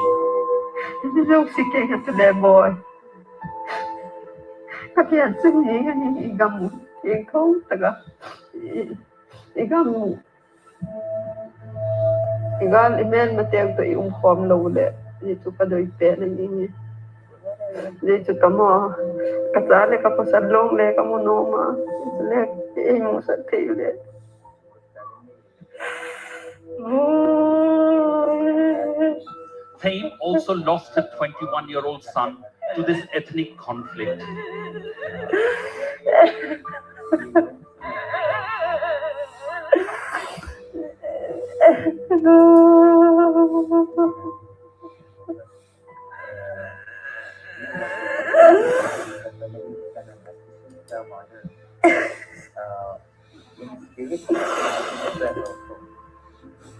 sa papaki na nungahin haksat na katuk sama mayang katuk na sama mayang kataksahin le atola kalung timin le atola taksa thagawahin le kaniem kieka kahing le kahing la tun yang kalung le na kalung le ngai le ka ngai mama jeng mo ka sa papahi aman le aki hei su aki hei to he nu hei ti.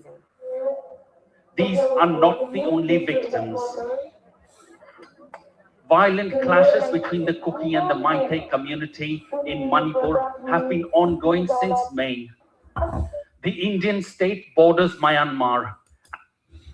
Yeah, so these are the type of acts of the Indian state.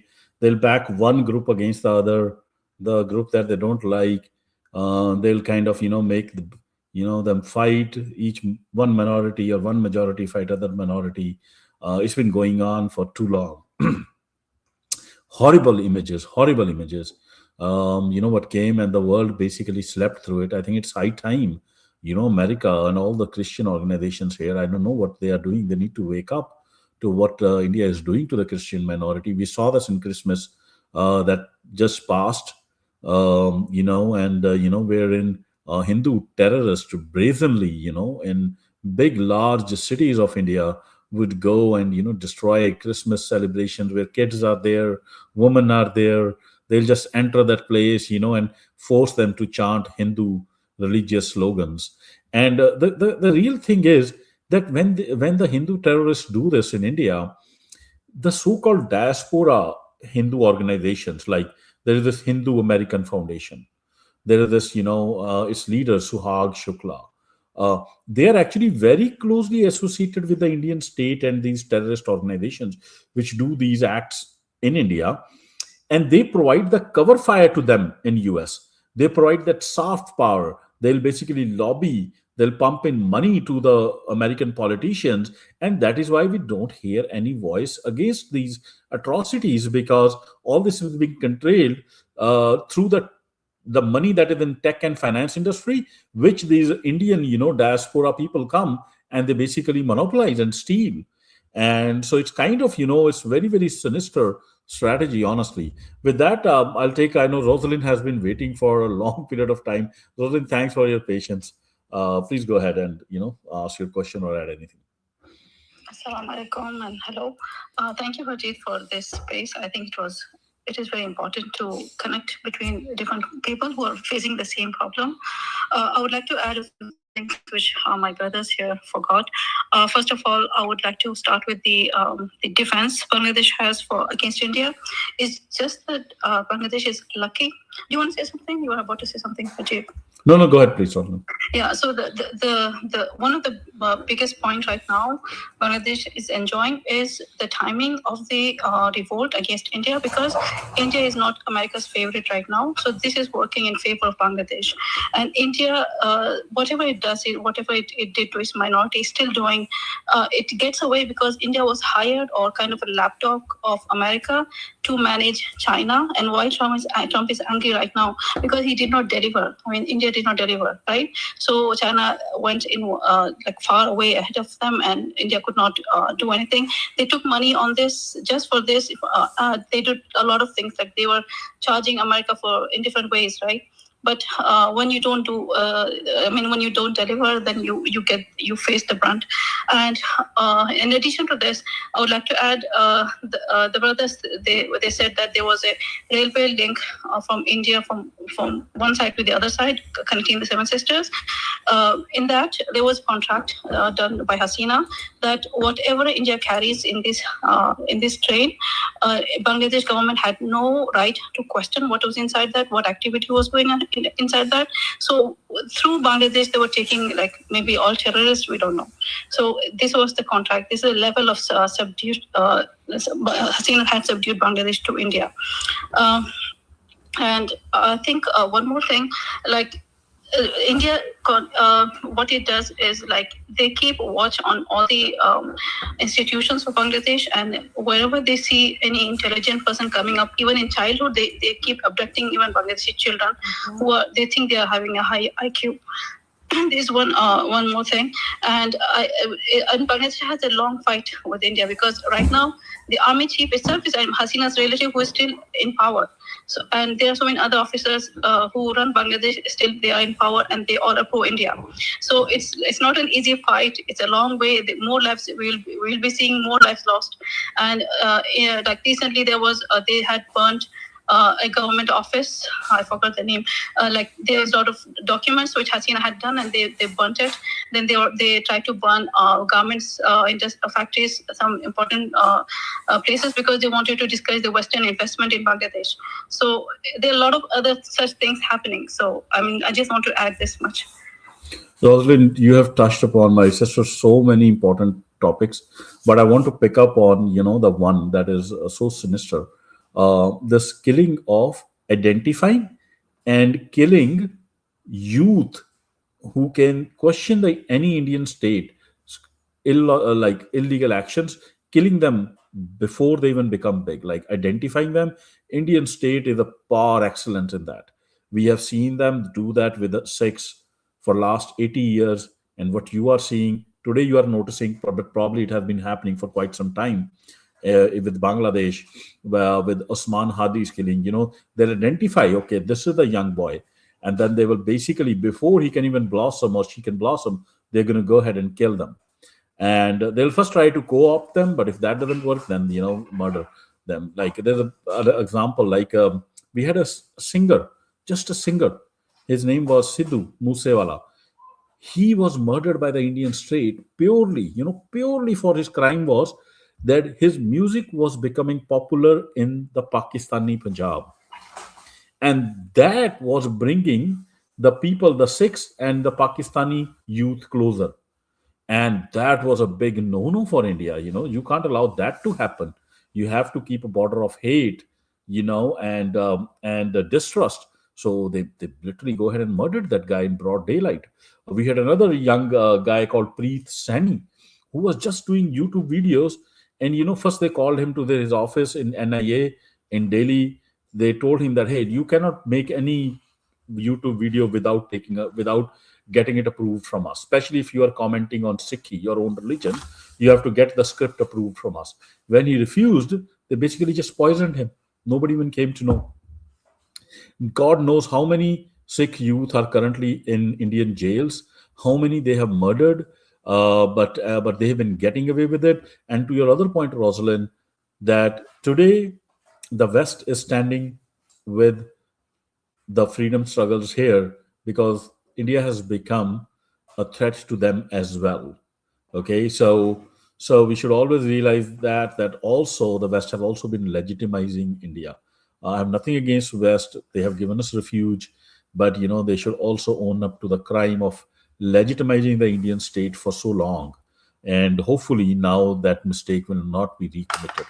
And with that said, Ismail, I want to kind of, or anybody else, I want to play this, and maybe we are at the fag end of our discussion. I want to play two videos here to kind of understand what's going on here. We, in between the struggle, we saw a beautiful thing come up. Okay, we saw Six for Justice leader Gurpatwant Singh Pannu tweeting a lot about Bangladesh. Then we saw, and I'm just play this video. Let's see. Okay. Okay, what you're hearing is a Dhaka University. Okay, this is a video, 26 December outside Dhaka in Bangladesh. This is amazing. Just hear out what the students are saying.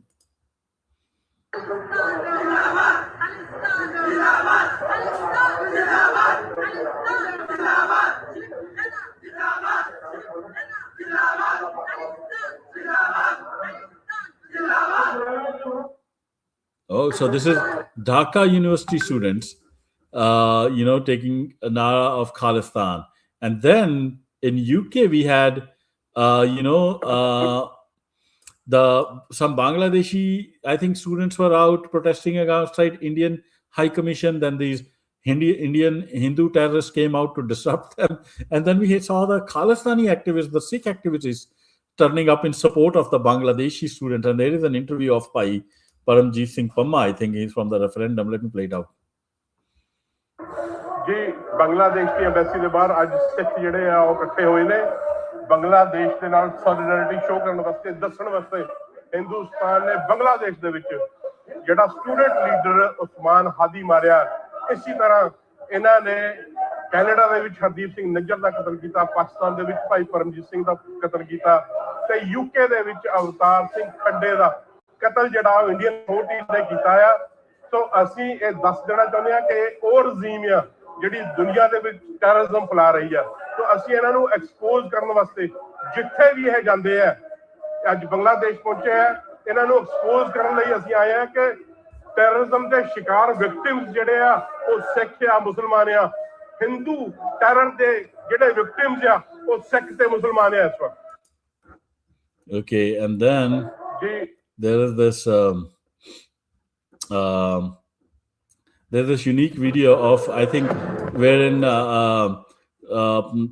Sardar Gurpatwant Singh Pannu also talks about Trump land, which I find it very interesting actually. But he had a lot of videos he made supporting the Bangladeshi cause. I tweeted, I saw a lot of other tweets as well. How do you see this sudden? How do my Bangladeshi brothers see this? So what did you guys felt about this moment? Then I'll also share my views. How I felt about this. Reciprocity. I think, we have known about the Sikh atrocities for a long time, since the 1984 issue. However, because of the last couple decades, there were fear to even speak out against it because that was an absolute red line from India. And we also knew in Bangladesh that you cannot talk about Khalistan, you cannot talk about Sikh rights. It's a red line. But I am glad that finally we have that freedom. And since, historically, this is what Bengalis or Bangladeshis are known for. We are known as the rebel nation. I hope that we become Rebellion Inc. or Revolution Inc., right? We become a safe space for all of those who are oppressed, who are looking for freedom. May it be our Sikh brothers, may it be someone from Northeast, may it be someone from South India, may it be Pakistan, may it be Nepal, Sri Lanka. I would like us to establish that sovereignty so that we can become that alternative to India, right? Nothing would make me happier than to become an anti-Indian nation in ethics, in values. And as you can see in the revolution and in the demands for the revolution, we keep talking about insaf. Insaf means rights for all. Insaf means justice for all. So that revolutionary spirit, I hope it stays, and I am very hopeful because this young generation, they truly believe in it. And having suffered for it, for their values, these values will stay with them forever. We had a generation that led us to freedom. We have another generation that's going to lead us to true freedom. And I hope and pray that we can inspire many, many more people to find freedom, right? There is nothing worse than living in servitude. When you lack your basic rights, freedom of speech, freedom of religion, freedom of expression. These are our God-given rights. Every human being on this planet is born with them. To be denied of these basic rights is an injustice against humanity. So our hearts and minds have been won by our Sikh brothers, by the Khalistan movement, and I hope we are able to return that favor and host them and give them a safe space in our community, in our country. Thank you. Great words, Asfar. I'll go to all the Bangladeshi speakers for their final words, and then I'll wrap it up. Ismail, you want to, sum up things from your side? Right. So to sum up things, I believe that the revolution, Bangladeshis, it was not only a student-led revolution; it was a mass revolution from different sectors. There were ordinary rickshaw pullers who actually helped the dead bodies of students to be moved to the hospitals. There were Bangladeshi doctors who, at the threat of their life, they went to hospitals and treated the injured. And there are 30 to 40,000 people who are still injured, who have lost a limb, or maybe they lost a portion of their sight and everything. Some have lost the ability to hear. Some can't walk properly still. I believe what the Bangladeshi students, what they have shown, is going to be an inspiration, I hope, to all those who are fed up of this Indian oppression and tyranny. And they have not only stopped within South Asia, they have killed Hardeep Singh Nijjar in Canada.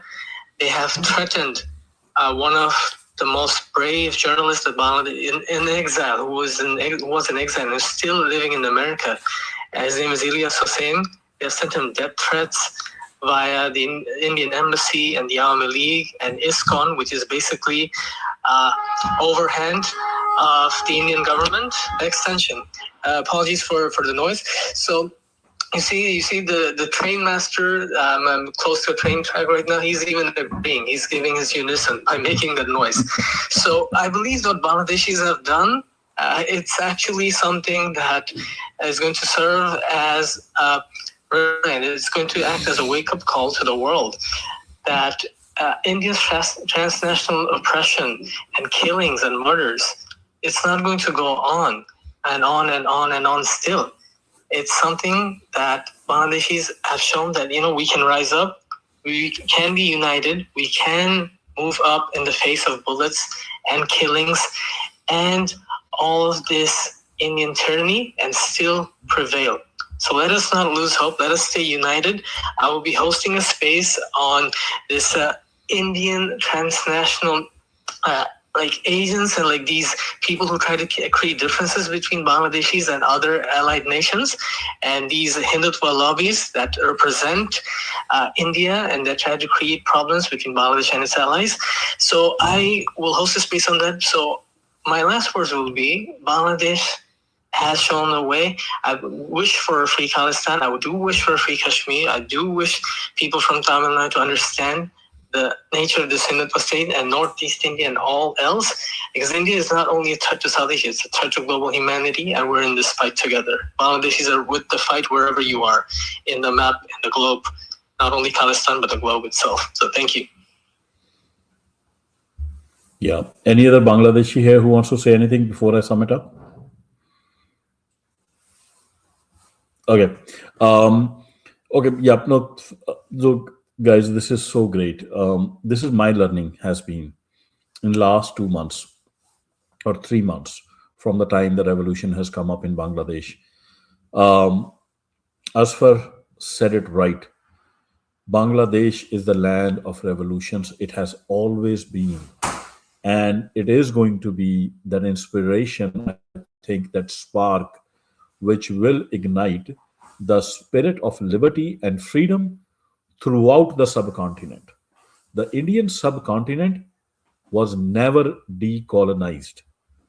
British left, they gave the power to the brown caste Hindu elite, who is 100 times worse than the British colonizers, because this caste Hindu elite does not even consider human beings as equal and is, way more worse of a tyrant. It's not even neutral. And for last 80 years, peace, progress, prosperity has been denied to the people of the subcontinent because of the existence of this, colonial legacy terror state, which is now today has morphed itself into a Sanatani Hindu terror state, which is called India. And as long as that exists, people like the nations here, which is Bangladesh, are northeastern nations, the southern nations, Sikhs, Kashmiris, Pakistanis, even Afghanistanis and Iran will not see their full potential, will not be able to achieve, the prosperity, the progress that we so very well deserve. We don't deserve to live in under the shadow of threat of nuclear annihilation. We don't deserve to live in such, where our youth have to constantly fight for basic rights like freedom of speech, freedom of religion, which is inherent to our cultures, but have been denied by the Indian state. The Indian state doesn't want they don't understand what is freedom of speech. They don't understand what is freedom of religion. They only understand one thing, which is unity and territorial integrity of India and its constant expansion. And for that, they have killed millions. They have kept us in poverty and imprisonment. But I don't think it's going to last long as the youth understand that we are in this fight together. All of us are in this fight together. Whether it's a Kashmiri, if Kashmiris, Sikhs, Pakistanis, Bangladeshis, Tamilians, we join hands and we isolate India, then this fight can be won way easily with way less bloodshed. Bangladesh revolution is not just the responsibility of Bangladeshi students. I think it is the responsibility of the youth of other nations as well, because we are going to be the beneficiaries if they succeed. And if they succeed, then only we succeed. So everybody has a stake in Bangladesh today. Everybody who wants, progress and peace in the subcontinent. And I wish the Bangladeshi students all the best. All my prayers are with them. I really urge my fellow Sikhs, whichever part of the world you are in, if you are imprisoned in India, I know you cannot openly do too much, but you can always share a tweet. You can always share, come to listen to the Bangladeshi space. There are people who are openly tweeting about supporting Bangladesh, like me, like SFJ and many other Jathebandis. You can go and retweet their tweets, retweet their spaces. Today we had this joint space on Khalistan, Bangladesh. Spread this out, spread the word out. Let us get together, and you will see our getting together will actually re- will actually end almost literally just by our getting together. The Indian state, the state of hate, kind of loses one big battle at a time. So that's what my urge to everyone will be, to all my Pakistani brothers.